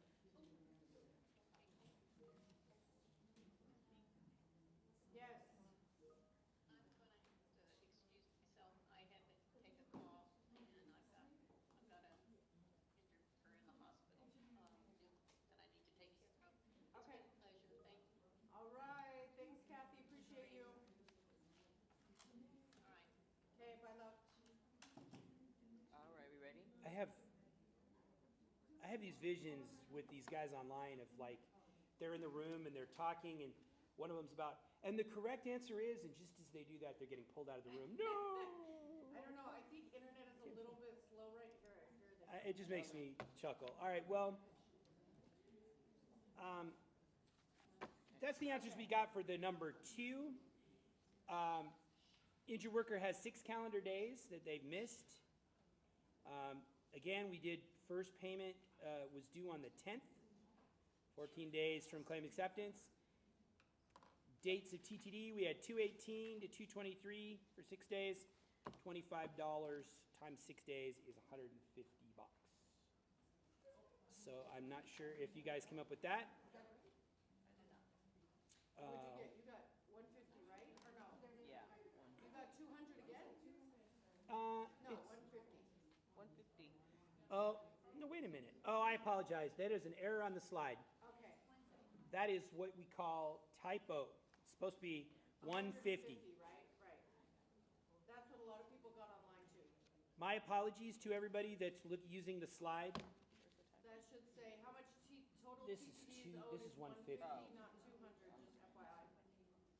I would fix it real quick, but I'm afraid to No, touch it. Don't worry about it, yeah. So if I touch it and it breaks, then, man, see, I hate when I find a typo. It's all right. Man. All right, let's go on to the third one. This one, Yep, that's why you have people check your calculations. And see, had I had a calc buddy for this, That's right. I would not have made that mistake, but I didn't. But you had it right on the other one, so. I did it half right, Yeah, but you did. doesn't count. No, you know what? It's a,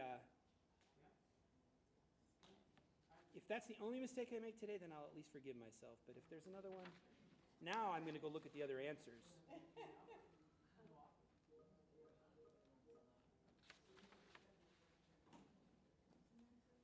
You did it, Yvette. Why is it 218 though? Hold on, let me look at these chats. Why 218? 218 because we don't pay for the day of the accident. Yeah, and if But they've the worked, injured worker was injured in the AM and wasn't paid for that day, then TTD should be paid from 217. if they literally didn't pay them at all that day, I don't see that very often, but I suppose if they don't pay them at all for that day, then yeah, you could pay that for TTD. But you should get paid something, because otherwise you wouldn't have got hurt that day. I mean, most of the time you see them paid something Right. for that day. earned anything on that day, they're not entitled to gain. And I don't know that I've seen one where they got nothing that day, because that'd be I did mean, one right? You got hurt, sorry, no Yeah. money for you. Yeah, I did because the construction worker was on his way to work in MBA. Okay, well, And so typically employer will pay them for that day, so then therefore you don't have to pay for that day. Right, usually that happens, Yeah. but some people want to save that. There's some 10 cents. instances. yeah, you know, employers are funny that way. Some of them will say, oh, I paid him for the full day. Some will say, I didn't pay him at all. Shouldn't have got hurt. Even though it's the day of the first treatment, so then if they seek treatment same day, we start TTD the following day. Yes. Yes, correct. And that's why there's a difference. If you don't seek treatment the same day, then you typically are seeking treatment on a day that you're not working. Right. So then we would include that So day. it's the first day of non-working. If Right, you show up to right. work, then typically you start it the next day. Gotcha. All right, next one. Next All challenge. right, we're on challenge number 3, you guys. Write this information down. And we will go back into groups. It is 10:47. I'm gonna come back at 10:55 so we can keep on track. Did y'all, everybody in the room, did you guys work ahead and already do them, other examples? Or are you staying along? I have this habit of working ahead when I'm in a class, and it isn't good. Because then they always ask me questions, and I'm like, oops, I don't know where I am. All right, so we have one more challenge. Yeah, 2 more of these, this one, and then there's one, the last one doesn't qualify, and then we're in TPD. We do need to, Do you wanna do it for everyone in here versus each group doing it separately? Do you wanna just do it up front and go through it? whatever you guys want.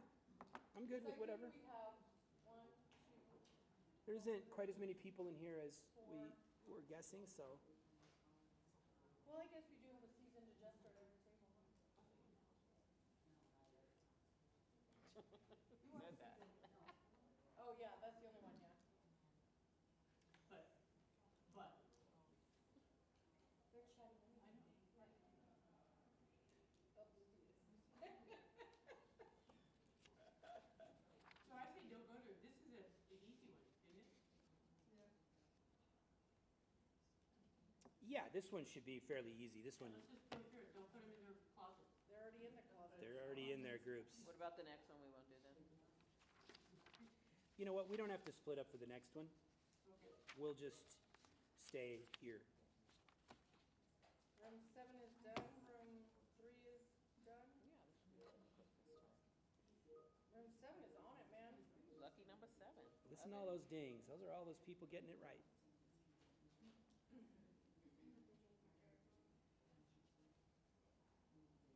You're dark, girl. You are dark. The tanning salon and the cruise, yeah. You are dark. She's darker than you. I know. And she's white. I should have put our You know, everyone to go. contact information. And so that's the goal.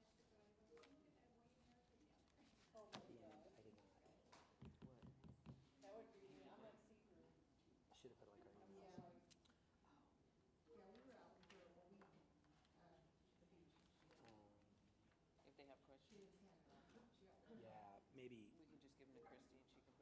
Christy can, yeah, put it in the chat.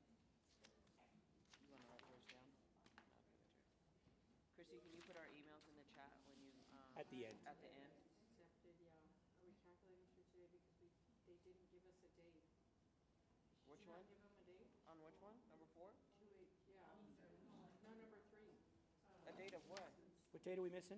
I have a date of injury 2/17, accepted 2/25, last day work 2/17, C4 2/17, off work Friday, Saturday, no LDJO, March 93. Right, it says on- Are we calculating through today because they didn't give us a date? Haha, 2/18 though. I guess we can through 2/10. The TTD is due. That's yeah, we'll bring them back because they could do whatever they like there. Okay. Because I'm going to talk about a couple different scenarios.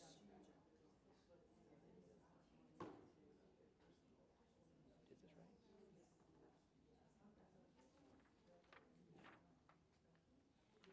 That's a good catch because there is several different ways to do that. That's why this example's in there. 3/3, 2/18, 3/3, 350.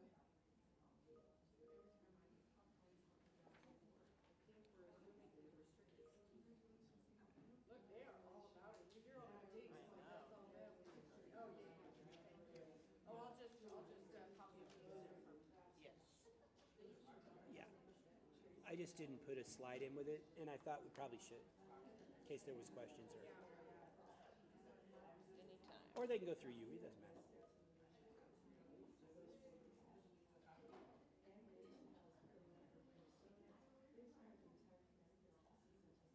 Some people probably put today's date. Some people. Yeah. Well, and you know what? That's why I had. Yeah. The problem with this is that truthfully, when I used to do this at SIS, we slowed everything way down. We did, like, I did use a whole half day on calculating. I have a bunch of different examples because in those days we used to like to really make sure people had a chance to know it. We were going so fast that we missed things. There was things we should talk about that we didn't. You know, my mom started. Yep. It was go back, but later. We're in for that. Hell yeah. What sounds good, Christy? I worked early this morning and assigned claims, almost all of them. Yeah, I And worked then- this morning too. And then I came here, and then I'll go back and work for a while. Then I think I'm hitting a movie, and then I'll be back and work after that. You and I are on the same boat because I sent you an email the other night at like 10:30 or something, and you were like answering me, and I'm like, okay, another one of those. There's a few of us. Me too. I get him at midnight. He works till midnight. Freddie Garcia. I'm sure he's off. He works till like midnight, 12, 1 o'clock in the morning. Some people are just night owls. I'm answering him too. I But do. mine's on my phone, right? Oh, so I woke you up. No, I don't sleep till 2. Yeah, I don't sleep much And I wake either. up at like 6 or 7. Oh no, we're in the bed by 9. Yeah, see, I need to. I need my whole 8. That's when my kids go to bed. That's when I have free time. Are we? Yeah, Sydney and I are in the bed at 9 o'clock. Then I sit on the phone for 30 minutes. So Yeah, see, that's the other problem is I used to be. I need 8. I slept in for an extra hour today. I was so excited. I didn't get up till 6. I was like, yes. This morning? Oh yeah, you got to sleep in because of this? Yes. Oh, did you? Yeah, but I worked this morning a little bit. So I didn't All right, we are closing the rooms. Give it a second. Did you ever see the old movie with Christopher Reeve and Jane Seymour called something? Somewhere in Time? Good movie. Just worried that it could get us in trouble for paying early. Oh, you're back in the group chat. You mean The big group. It's a really good movie, actually. Alrighty, I think we're good. We can start chatting now. All right, Mike, take it away. Okay, so a couple things about this one. A lot of you may have noticed there's not a firm, oh wait, let me put the answers up. There wasn't necessarily a firm answer on the actual calculation or the days because you could have paid this differently. I made a couple of suggestions here on the slide. They are entitled to TTD. they would be owed through current day or whenever the disability ended, because of the days that we have up here. Made a couple suggestions. I've seen people that will pay on the 5th day or the 6th day after they qualify, so they'll pay a small first check, first 5-day check. I've seen others that will wait and pay a 14-day check so that it can stay on 14-day increments.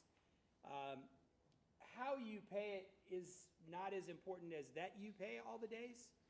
And so kind of how, you don't want to make somebody wait to get paid. In the very old days, we used to pay an initial 5-day check and then pick up the 14 days, starting with day 6. So you'd pay the first 5 days because that would satisfy your legal restrictions to pay on time. And then after that, you would pay in 14-day increments. Or regularly thereafter for the statute. Yes. So it's kind of there wasn't necessarily a firm answer as to when this ended. I think my first example was to pay a 14-day check, which would be $350 for our example, but there was a number of different ways that you could have done that. And the benefit of paying the first 5 days is you don't have to look at it again, right? You're gonna look at it in 2 weeks instead of in a couple of days. Yeah. Don't over-diary yourself. There you go. Oh, nobody does that. I like that. Over diary. No, you're right, exactly. Get the 5 days out. That was typically the way that we would do it. Or you would pay them through the current date if you were more than 5 days out by the time you paid it. But I agree, Sandy, get it current and then don't mess with it. For the fourth one, I think just for the sake of time, we're gonna just kind of do this together rather than break up. We have some other breakups when we do. We still have to break up when we do the TPD, but this one is a fairly straightforward example that we just threw in there to talk about when they're not eligible. This one, you see that the light duty job offer was given right away. Now, the reason that I put this in here, if you have a situation where an injured worker's schedule, well, let me back up. When you're doing TTD eligibility, you have to remember that when we do wage calculations, we take however much they earn in however many days they earn it. So whether they work 5 days a week, 4 days a week, however many days, we add all that together and we get a daily rate. And the daily rate is based on a 7-day work week. Okay, because we don't do shifts at that point. So when you're doing TTD eligibility, you're going to want to do the same thing. You want to go down into calendar days as opposed to worrying about shifts. Now, that leads to some scenarios where somebody could not miss time because they don't work a lot of days a week or because they come back and well, let's just say it this way. They could lead to some scenarios where somebody might say, well, I don't want to pay them for a whole bunch of days of what they were going to be off anyway. Well, the only way that you can avoid that is to offer the light duty immediately. That's what I tell a lot of my clients. So look, I have one, for example, every time the injured worker goes to the doctor, like say they get the C4, and as soon as they get that and they get the restrictions, they immediately do the light duty. Boom, it's done the same day. And so this example here is one where they went to the doctor on the 17th. The employer got that C4 and offered the light duty that next day. So that keeps them from having 5 days missed because the light duty was offered and they only missed 2 before the light duty would kick in. That is a way to keep yourself from being eligible for TTD if they're trying to do that. But again, the protection there is what we talked about before. It's the light duty offer. Sometimes they don't get the light duty offer out for a little while, and then that is when we run into the more complicated scenarios. Questions about this one? Someone online said TPD would owe, not TTD, since it's not 5 consecutive days. Well, actually, yeah, in this one, because they only lost 2 days, they don't actually end up eligible for TPD either, because they haven't met the waiting period yet. They haven't lost 5. Did you get that, Laura? so that's that one. Any other questions on that one? Okay, so shifting gears slightly, because we're doing all right on time, I guess. Okay. We went and looked at the D46. Y'all should have D46s. It was sent to you if you are online. And then in here, you guys have some D46s. It's the famous TPD calculation worksheet. There's some in the back if you guys need them. Yeah, there's some in the back there. This is the calculation worksheet used to calculate TPD. Now, what is TPD? Temporary partial disability. Somebody else tell me, what is it though? When does it apply? I know that. Not rehab TPD. Let's go with regular. You ask yourself, when does this apply? When I don't make enough money. This is those ones where somebody is returned to work, but they can't go back to work full time. Either because the doctor has restricted the number of hours they can work, or because the employer does not have enough light duty work. Both are common. An injured worker is not working his full 40-hour week due to his injury, modified duty offered but reduced hours. And again, the hours can be reduced for a number of reasons, but it's important that you know why the hours are reduced. Okay, so first of all, if the doctor has reduced them, that makes sense. You will occasionally see the restrictions say no more than 4 hours a day. Pretty basic. Sometimes the employer will say, well, you know what, I can use them, but only for 4 hours, because after that, I don't have enough work for them to do. So again, reduced wages because of reduced hours due to their disability, not being able to accommodate a full day. There are other reasons, such as, someone calls in sick 3 days that week. Well, if I call in sick 3 days a week and I'm being paid hourly, I'm going to have a reduced wage.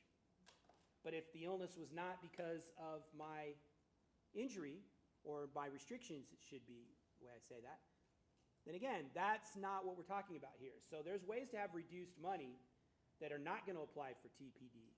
I went back to work, but it hurt, so I couldn't go in the next day. That's my favorite one. And unfortunately, they might be 100% right. I went back, I tried this, it didn't work. I was in so much pain I had to go home. You gotta go to Concentra. Need to go back and get your restrictions changed then. Yep. Doc has to change them. Can't get in for 3 days. Oh, well. I mean, it's an unfortunate, and I hate to say it that way, but It is. I just had the same thing happen last week to one of my employees. I even tried to get him back in, couldn't get him in. And even the doctor, he asked the doctor if he could backdate, the doctor's like, I can't backdate. I told him the doctor wasn't gonna be able to backdate. yeah, they won't. I tried, the adjuster tried, the nurse tried. Couldn't do it. Yeah, and so the restrictions are controlled by the doctor. If the injured worker says, well, I'm not going to go in because I'm in pain, if the doctor didn't adjust the restrictions, then the benefit doesn't change. So, Also, TPD for concurrent employment, one employer accommodating and the other is not. another good one. That's a good one. And that one's fun to calculate, but I love Amber. Amber's the best. so in case you didn't hear, what she was saying was that you have somebody with concurrent employment, they're working 2 jobs. One of them is accommodating, the other one's not. So when you calculate the wages for that, you're going to be including both jobs. Therefore, you're going to have an average monthly wage that reflects both jobs. And you're going to need payroll information for the job that they are accommodating, and if the other one is not accommodating, then you'll have no check stub or you'll have a reduced one. And you have to add all that together, and that's fun. Not really, but Yeah. okay, so when we look at TPD, one of the things that changes on TPD is that in order to pay a TPD benefit, we have to have a check stub. We have to have payroll information. We have to know how much they got paid for the period we're looking at. So it's one benefit that's slightly different than the TTD, which is paid on your schedule. Every 14 days you're paying this. Well, You're not always going to do that on a TPD. You might be paying every 7 days if they submit a check for a week, like the ones we're going to work. If they submit a check for 14 days, you might be doing that. If they don't submit a paycheck, it may be a little longer.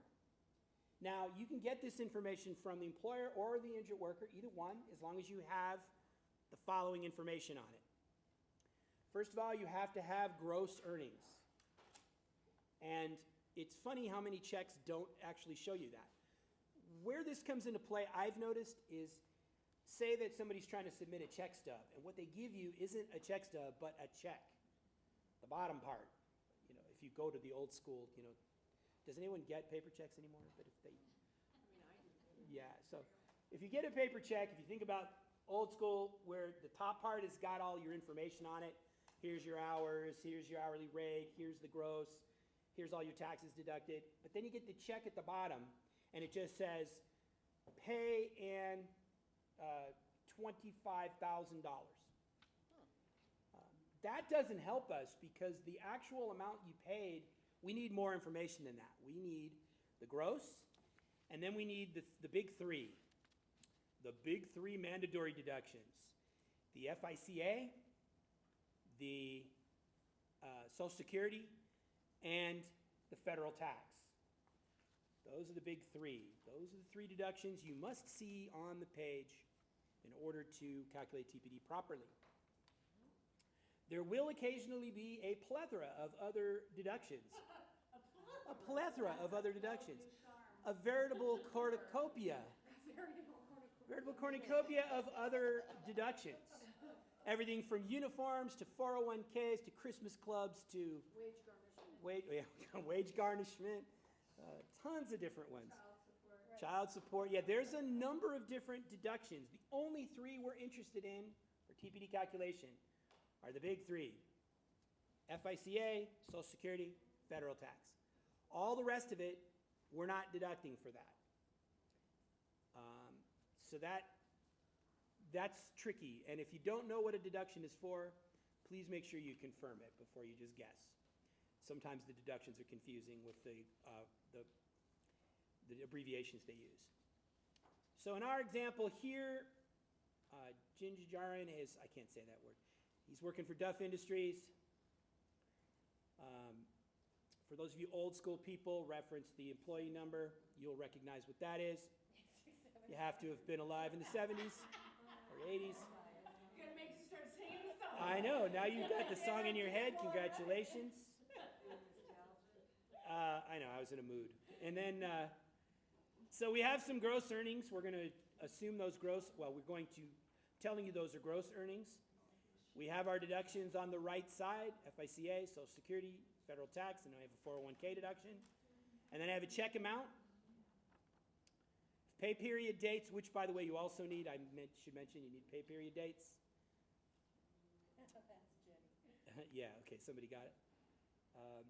So, what I want you to do with this now is calculate the TTD, or excuse me, the TPD for this injured worker. You can use your D46 to do so. All of the information you need is contained on this slide. Alrighty, I am going to put you guys into your rooms to do this, so if you guys want to write this down, take a quick picture. It is 11:09. We're going to come back at 11:20. Sorry. I did not, I'm going to see what everybody does, and then we'll show. I thought you guys were gonna do it all together this time. Oh, no, we're going back to the rooms. We can do rooms for the next two, and then We'll do it, yeah. I think we still got time, don't we? Yeah, oh, plenty of time. Yeah, because we're almost done. After the TPD. First Sandy, plenty of time. Sandy's going, plenty of time? Yes. I'm here till 6, people. Say stretch it out, Sandy. Listen, we could go through calculations until Stretch it 6 out. all the time. All day All day long we could do this. And Sandy comes up with all those crazy examples, so she would keep us in examples for days. The weird ones. You did the uninsurables. I like the ones with the salesman, and then you like part-time, plus they had nothing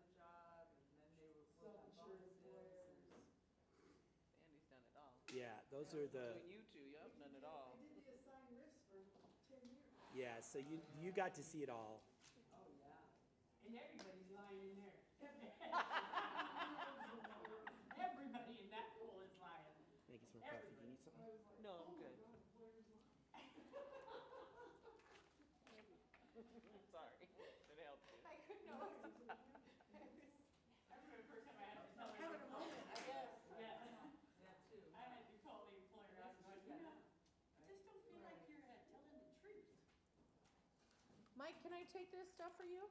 The best one. Oh, yeah, I'm just kidding. The best one is when I had an employee call and say, 7 years ago, I was given a permanent light duty job, but they never did. Oh my God. And I called the manager, he's like, he was fine. He was fine. You want to reopen this? That's funny. It took him 7 years of working full-time to tell me it wasn't a light duty job. I'm like, what is it real? 7 years. There's delays. No, they're not. They're coffee beans. That's what we said. No one's allowed to give anybody a permanent light duty position unless it comes through HR. Hell, yeah. Well, not with ADA. Right, the AAA, Yeah, you have to. You have to. There's way too many things. That's what we were talking about.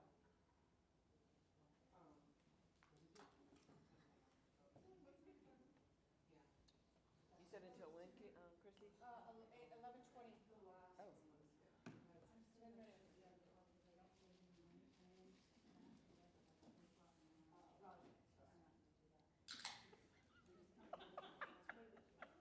What are we? It's time.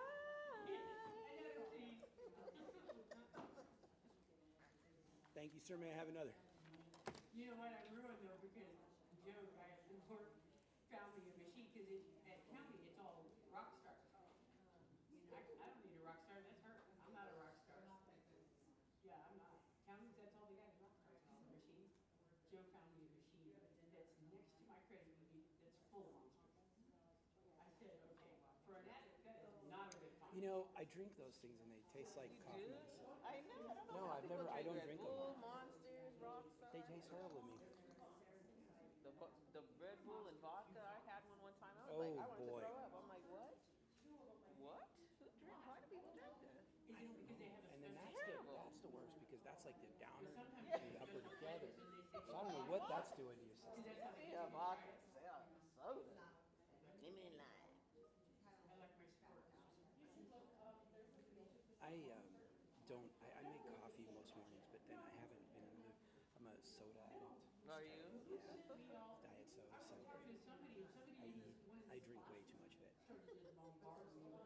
I try to. I cut down for a while. I wasn't drinking it. What kind of soda? Diet soda? Diet Pepsi. Okay. Okay. I'm a Coke drinker. I don't care. Like I'll drink Diet Coke. I'm not one of those that goes. I prefer Diet Pepsi, so that's what I buy at home. But like if I go out, I don't care. Diet Coke. I don't know. I'll even do Fanta or whatever. I said. Now, do you like Coke Zero or No, Coke no, regular. Zero? Regular Coke. Oh, you don't do the diet at No, I all. don't do none of. I don't do diet nothing. Good for you. I don't do diet anything. Oh, look. Another selfie. I love her. I'm never in any of these. Oh, that's hilarious. I love her. I love her. She- My husband and I was laughing the other day because I said, I don't even know what I was going to do. I said, yeah, but it's okay because I'm not going to be with Christy, so I'm not going to be on. You know, I realize when I look at Christy's Facebook that I have no life. I realize I have no life because, like, you look at all the stuff she does and all the pictures and you're like, dang. The social media. When does she have time? You're like a bug about your life. And That's why she's don't everywhere. And then compare, it's like, don't compare. look, we went here. Look, we went here. Oh, we're out of town. Oh, we're back in town, but we're over here. Yeah, that's her. Oh, here I am over here. Oh, here's the kids. Oh, here's the kids again. These guys has been to parties because then I can go open it and go, oh, I love them. And that's out there, you know, I see everybody on it. Isn't that great? You're welcome. It is. I keep you all together. I love it. Yeah, you do. I do. But I tell you what, when AI starts copying people, your family's first. Did you hear about 23andMe? Delete your DNA. Delete your DNA. Really? Why? Because they're about to be sold. They're going bankrupt. So who's gonna get it? China? Well, shit, my DNA's there. I'm never doing any of that stuff. Because when the robots come, they're gonna have your DNA. You're like, oh, there she is. No, no. I just watched that. They're coming out with that. Did you see that movie Megan? No, I don't watch stuff like that. Oh, Megan I don't with watch the anything like with the that. I killer keep it light robot. and happy. I like reality TV shows. And then there's another one that just came out, Companion, that had about the AI. That one was interesting. Delete your shit, Christy, I wouldn't buy it. If somebody did a fake you, I would know. Yeah. I would. Like, you're not her. First of all, it's been an hour. You haven't taken one picture. You are not her. What have you done with her? What have you done with her? Where's she at? I know, so when I went on vacation, right, I was just, so I didn't post anything the first and second day. My phone was blowing Oh, yeah, up. everybody would be like, How come you're not posting? What's wrong? Why aren't you online? I'm like, I just didn't post today. Well, yeah, but it's like 5 o'clock on Thursday. You've been there since yesterday. What's wrong with you? My mom, my dad, like all my family called me. What's wrong? Are you That's okay? funny. I don't have. I don't. You on Facebook? Yeah, but I don't post much. I read. Yeah, I'm on Instagram. I don't. I have some groups that I'll follow. You know, mostly sports stuff. Vegas Aces and Rebels, Golden Knights, and those kinds of things. Yeah, I'm on. Then I get Christy's stuff. She keeps me reading. Are you on Instagram too, or just Facebook? I am, but I don't post as much on there. Oh, okay. You can post both. You know. I did that on Sydney's. I didn't realize that Instagram had changed, and I had posted something about her graduation. I was getting all these dings on Facebook because I'm not on Facebook. I deactivated my account until you post something, and I was like, what's going on? And then I saw, and I was like, oh no. Now Instagram, keep me off of Facebook. Yeah. Please. Yes, thank you. Yes, we're going. So this is over with at 12:15 or 12:30? Fine. I think it was 12. Well, I thought it was 12, but I think she ran it over to 12:15. We're gonna finish. I don't care. I'm barely going back. Well, I was gonna go back for I'm gonna go back for a couple hours and then I'm going to see a movie. Oh, where are you gonna go see? I'm gonna go see Alto Nights.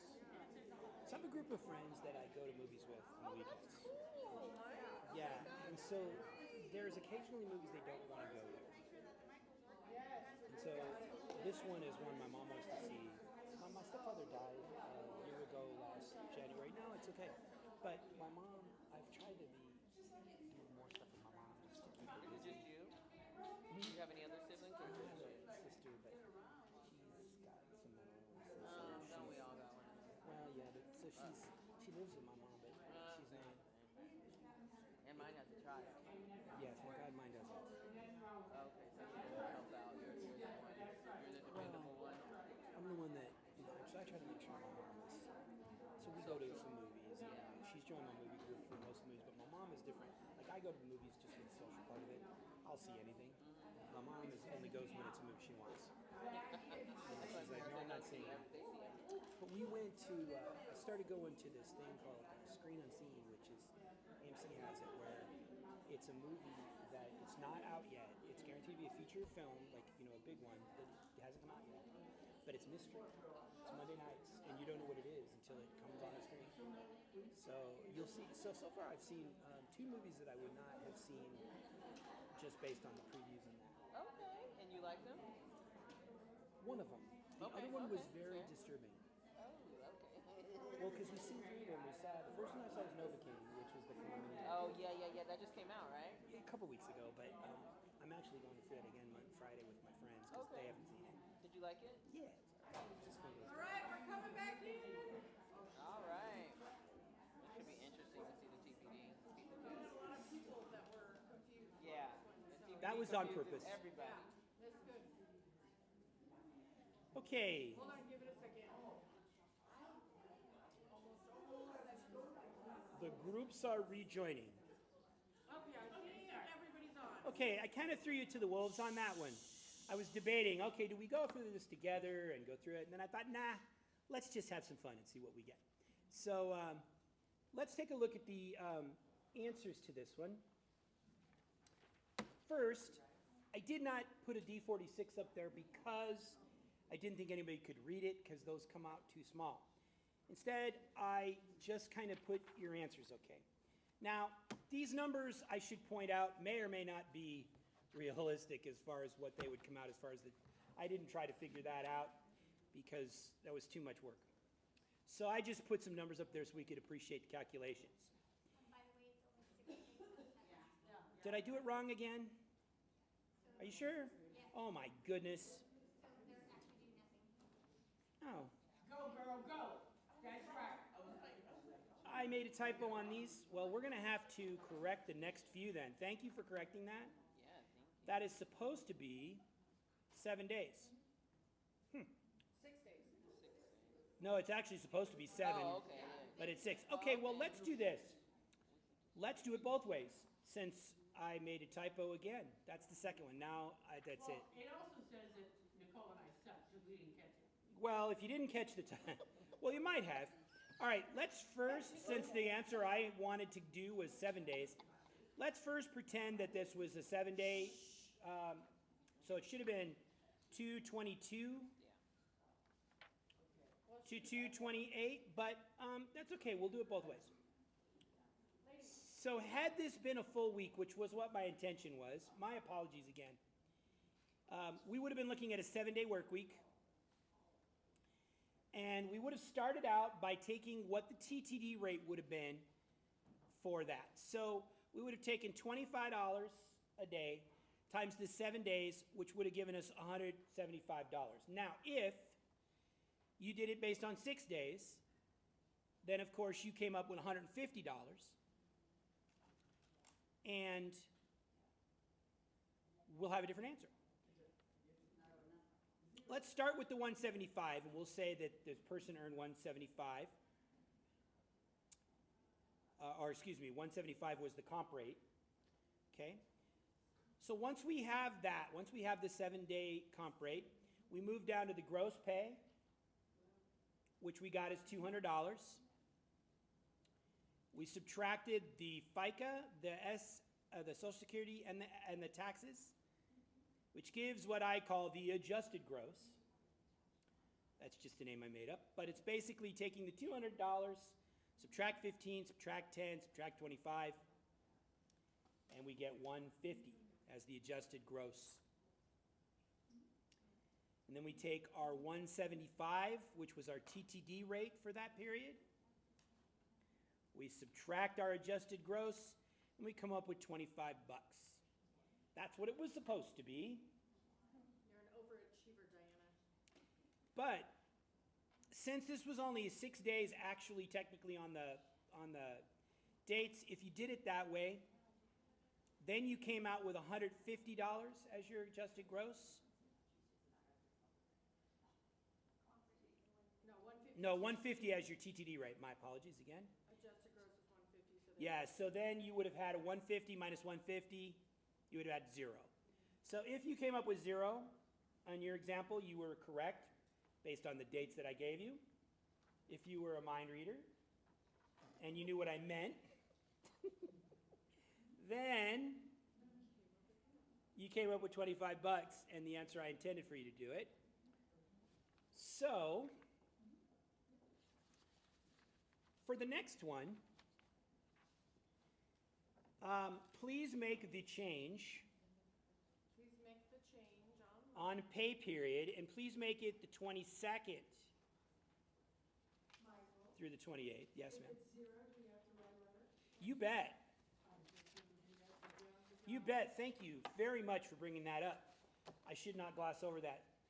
You need, I have that at the end, by the way, and my examples, but you should be issuing a letter with every TPD, the calculation that you do, either showing the calculations that they owed or showing that they do not qualify with the calculations attached. So you would indeed write a letter either way, and you would attach the D46 to the letter so that they could see how you calculated it. And of course, you would have used correct dates for that, but you know, minor detail. Hey, but I'm kind of glad in a way because I was just testing you to see if you would catch it. I can tell you that everyone passed online. Yeah. Did they all get the 0 or? Yeah, we Good. had some that got 0, we got some that Okay. got it right. Yeah, so yeah, it's good. Yeah, so for this example, please use the 22nd through the 28th because I intend for it to be 7 days. So All right, I'm gonna put you guys back in your chat. if you just make that change, then I think it will be better. And we're gonna come back at 11:31. We're only gonna give 5 minutes because we're running low You on won't time. need more 5 than that. minutes. Bye. Thank you very much for catching that, by the way. Yeah, no, don't apologize. Oh, no, please don't be sorry. No, 0. 3 people reviewed it and didn't catch it. So Julie Rizza too, she Sorry. literally within 5 seconds posted, it's nothing. And I All was like, right. Yeah, I mean, I love it's, that. Excellent. 'Cause TPD can I'm be completed. frustrated.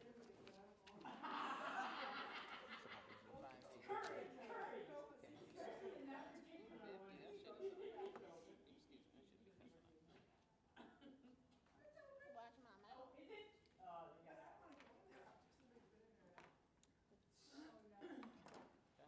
Actually, 3 people reviewed it. I was going to say, this does show you, though, that when you send something to somebody to review, and they say they reviewed it, they didn't really, because 3 people didn't catch this. Now, it's my fault, because I made the mistake, but still, I'm blaming others. Because that's what we do. So sorry. So we have 8 groups online, most of them have 7, 2 of them have 8. That's good people. That's a lot of people. Now I'm even more disappointed that I made those typos, because that many people are now going, oh my God, he's a moron. And listen, I beat myself up all the time for that. So as everybody tells me, we're all human. You know what happened is I was messing with these on the amounts, and didn't even look at the dates. I mean, if I knew what I was doing, I could help you. And I was on the calendar, and I was even doing it from a calendar. So I don't know what happened. But I am actually glad because they all got it right, so. What she said to me?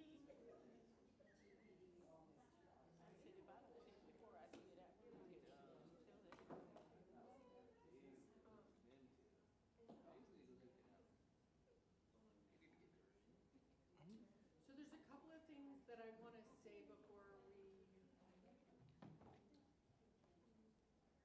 but before we get to the third challenge. Oh, okay. I just want to say a couple things. Oh, yeah, whatever you want.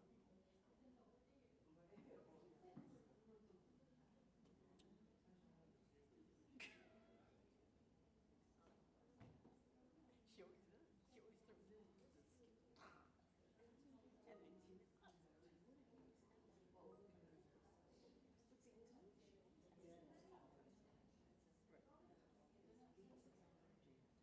I love this. Good. That's the idea. Well, I'm going to probably bother you at some point in the future to show me what you did. I won't have time today, but we want to. Yeah, because I never knew you could do that. No, me neither. We were messing with it in the event committee meeting. And you figured out how to do that? Because that's incredibly cool.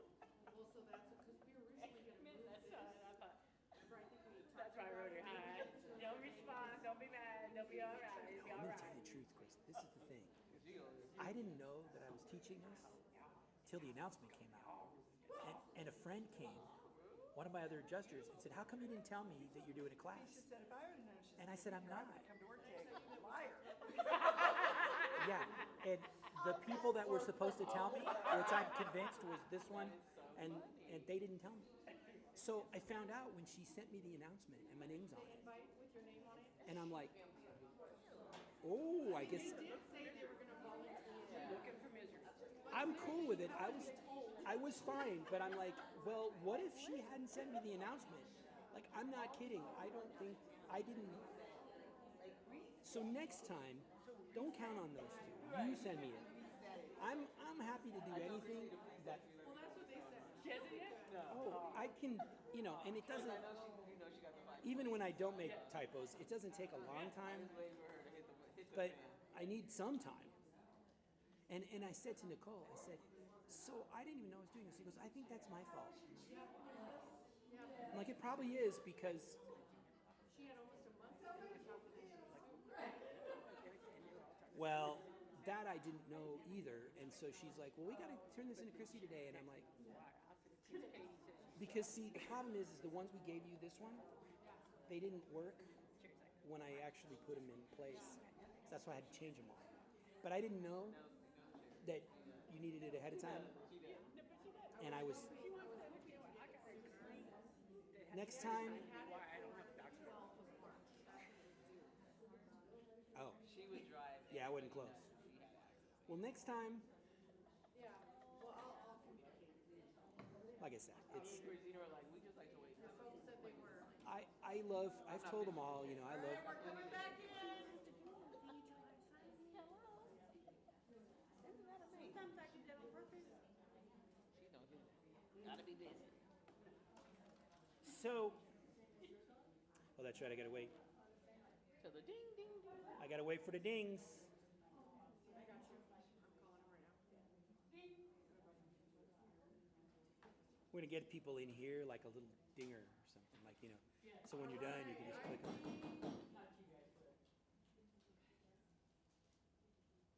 All right. Okay, everybody's in. Nice. So on this one, again, if you did it by 7 days, the catch on this one was there were 2 days that the injured worker called in and see how to adjust for that.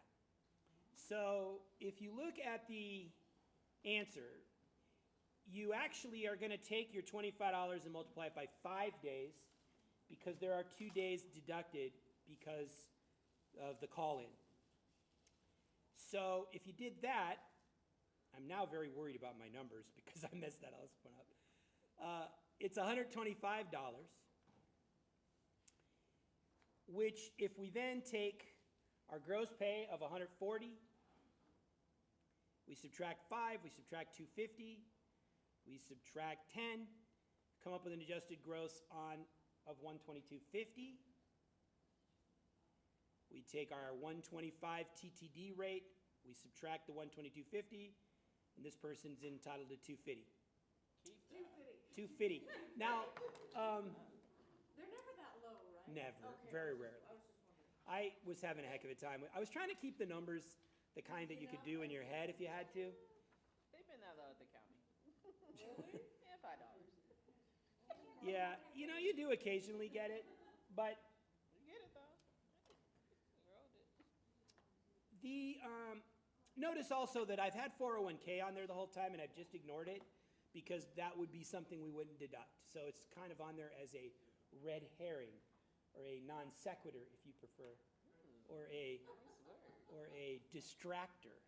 So we did, so somebody was asking why it's not 175 for the TTD. Can anyone want to chime in? Because they called out 2 days. They called out 2 days. Does that say that on there? It does. It does. Injured worker called in, 225 to 227. It's an and, but yeah, so they called out for 2 days, which we deduct from the TTD. They don't get paid for if they called out. Gotcha. She got it too. Unless they have documentation. I mean, a lot of Right. times they don't have the documentation. Yeah, if there was the documentation for the reason, we wouldn't do that. But I don't know that I've had one of those. I don't even know when the last time I had one of those was. They never have that, so. Okay, and then, Let's do the third one together. yeah, let's do the third one together. I like that because we're almost done. We're almost done, yeah. The third one is, if you look at it, you can probably see again, if we made this a 7-dayer, and we did the answers here, this one is one where they would not be eligible because if you look at the calculation, your 7 days times your $25 is your 175, and then if you take your gross pay of 250, you subtract the big 3, FICA, Social Security, F-tax, you get 190. When you subtract 190 from the 175, which was the total TTD owed, this person does not qualify because they made too much in that pay period.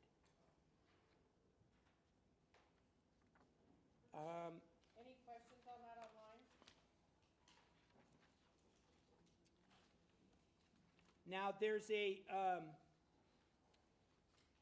I do not know, I think I deleted a slide that I wasn't supposed to because I had a slide that talked about the letter. But we can talk about it and probably do that without a fancy slide. Just know that Cal is in the background smiling. You need to make sure with TPD, as we pointed out before, that you send a letter every calculation you do so that they can see the calculation, and then you're going to attach the D46 to it so that they know why they didn't qualify, if they didn't qualify. And if they do qualify, they know how you came up with the amount. Because TPD is kind of tricky for a lot of people, they don't understand, especially the injured worker who has no clue how this is done. They're not going to understand why you didn't take their 401k out or why you deducted those 2 days that they called in. So you need to have the information for them in your letter so that they can see it. Did you want to? Nope, you're good. Some of the extras that I added, this is essentially things we've talked about, although I did mention here the calculation buddy. I strongly suggest that you get somebody in your organization who will double check all your calculations and make sure that you don't have typos, because, you know, if you have typos, that really is bad. It's a horrible thing. People shouldn't be allowed to teach classes if they have typos. But in any case, I know that I've been doing wages since, well, a long time. And I still will make mistakes on these things frequently because you just get busy, you go fast, you're moving through. Plus, if you're, you know, if you have fat fingers, you hit the wrong buttons on the keyboards, you know, on the keys, and you end up with the wrong total. I would say that in an average adjuster is gonna make about 1 in 4 of these, they're gonna make a typo. That's a high number, but you'll catch it. Now, there's people that are really good math people that are gonna make far less than that. People that are really bad math people that they're gonna definitely need their calculation buddy. So if you preferably find your calculation buddy who's really good at math. In my organization, we have one person who checks most of them who's really, really good at these. And so she comes in and catches our typos all the time and sends us emails back saying, I'm sorry, this isn't correct. You'll need to fix it. Try again. That's what it is. Somebody said that, just FYI, the new D46 has the Social Security and FICA combined. Oh, do I have the wrong D46 too? Okay. Well, The pinwheels are the best things ever. All the forms are online on DIR. yeah, you can get to D46. So,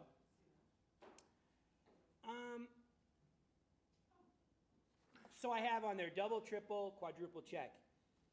Christy's going to put our emails in chat in case you need them. We're always willing to help with any calculation issue you have. This is one of those things that I think you need a lot longer really to go through these calculations for the extra examples, not the simple ones, but for the other things. So since we don't have, why are you putting your head in your hands? Personal problems. Uh-huh. You know what, Mike, maybe once a year we do wages, and every year You we know what? expand on what we learned the year before, like we do with some of the other jobs. It could be, and maybe again, they can give examples to Christy that we can go over, you know, and discuss. I think that'll also be beneficial. Yeah. Because there's always some crazy scenarios. 6 weeks into 3 hours. and it's just, Yeah. that's the problem, is we just don't have the time to do this. Did you even touch on like commission and some of the other? We didn't, There's so and much. it's just a matter of cutting time, and like I said, Piecework is always. we try our best to do that, but, I think that's a great idea, though. If you guys online have somebody who have a bizarre wage, let us know. Send it to us, because we can use it for one of the other things, and it'll be great. So I think that's a great idea. Anything else? okay. So again, you'll have our emails if you need it. Otherwise, thanks for being patient. So I just want to say a couple of things before we go. So again, thank you to the Las Vegas Water District for allowing us to come in here, as they do every other month. free of charge, so thank you, Sandy. So we appreciate that. They give us coffee, they give us water, they give us sugar, and creamer is fantastic. Thank you, Water Again, I want to District. say thank you to Concentra for being a silver sponsor for this event. Concentra is here. He is over here, Mr. Mario, if you guys want to say hello. And then also I want to thank Trudy for her sponsorship, silver sponsorship as well. And her very cool pins and And her bags. cool pins and cool pads in the back, yes. Okay, I didn't get one. so we're gonna we're gonna do raffles. Excellent. Do not fall. I do not want to claim for that. So we have some good raffles here. Trudy, do you have raffles over here? Up there on the table? No. Oh, Trudy. All of the raffles have been won by the panel. We're so. We do have a beautiful Coach purse from Oh, Greg Kenny, who doing that? Billy Marie. Very candy. Yes. Thank you. That's so great. That's so great.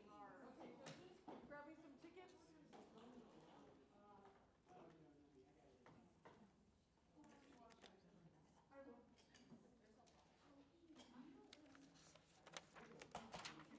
Somewhere, I need to find somebody who has our original wage book and our original BPA training book. All right, our first If I could find that. Training materials raffle so is a good. $50 Target gift card from KB Consulting. Thanks, KB. You might have one. In person. In person? 187. Right here. Pam, happy birthday! Going to Target.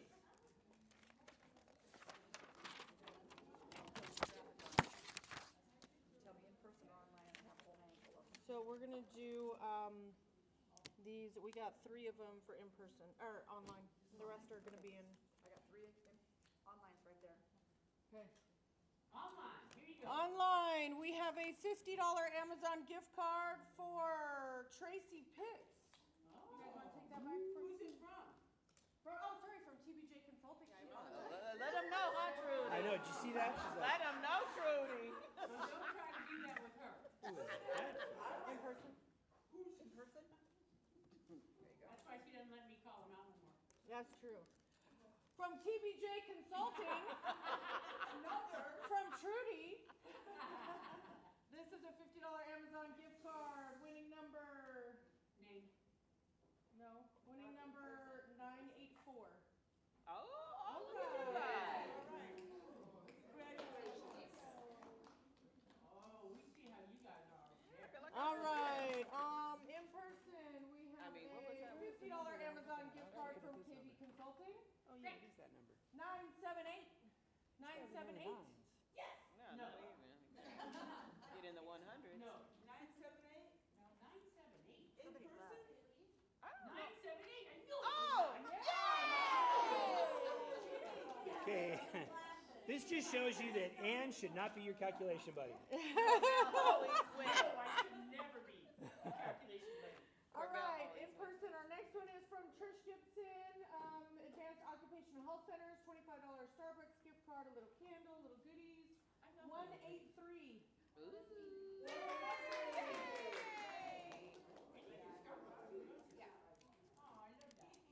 All right, our next one is a $25 gift card to Kohl's from Trish Gibson Marketing and a little coffee Oh, mug. it's so cute. Winning person is 115. Ooh. The whole table. The whole table. The whole table won. Wow. Except Cookie has it. Our next one is a $50 Lowe's gift card from KB Consulting. Online? In person. Oh. I do need some plans. Winning number is 172. No. 172. Lowe's. Rudy's going to those. Our next one is a $50 Smith's gift card Yes. from KB Consulting. Winning person is Maria Diaz online. All right, Maria. Give me some Smith. Is that from your office too? No, that's not from your office, is it? All right, online, we have a $50 Starbucks gift card from Dr. James Manning. Winning person, Teresa Gonzalez. Online.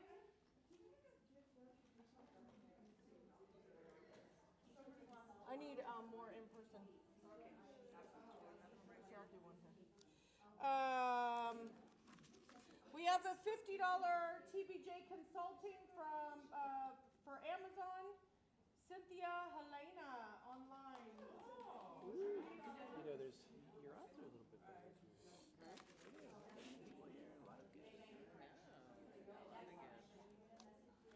Our next one looks like a bottle of liquor. Nice. No, thank you, I'm married. What is this? Whiskey? Christian Brothers? It is with. Whiskey with. Is that what's in here? Just whiskey? From Trish. Is there not a Panera gift card? Is there a Panera gift card? Oh, shit. Because you need to go to Panera when you drink whiskey. No, there's no gift card. It is a bottle of whiskey from IMA Group, Trish Gibson. Winning person 194. Who drinks whiskey? Who's getting drunk? 194. Oh! I can't do it, I'm married. I can't drink when I'm married. Dan said, you better give me that gift card. Look at Ann. I'm sure we could find a donation place for that. All right, we have a $50 Cheesecake Factory gift card from KB Consulting. Winning number 182. 182. Wait a minute, damn it. Yeah, she was. She was doing the happy dance. The fix is in. We have a $50 Amazon gift card from KB Consulting. Winning person online, Kayla Jukes. All right. Did you guys get your eating package? We like that. Did we what? We have. We're just not winning. It's okay. The Panera gift card in it from Costco. I know we should. Okay. I didn't think about it. I was thinking. You know what? It's Yes, just, Panera gift card from 50. I was thinking $50 about. from Dr. Hugh Basowitz. Winning person 118. Woo! Kim Sherman. I know that's. Kim Sherman. All right, here we go. Ooh. This is our Coach bag from Billy Marie Morrison. Yeah, that's nice. Super cute. They're just full of candy. They're full of candy. They're just, yeah. All right, ready? Winning number 1, 2, 4. Ooh. Ah! I was like, I know, I was you too. Can you give that to Pam? That's so cool. I would not have That been is perfect. so. All right, That'd been guys, nice that is everything for today. Good, it's Thank you coming so up. much. It is. I was just thinking of all the stuff from Yeah?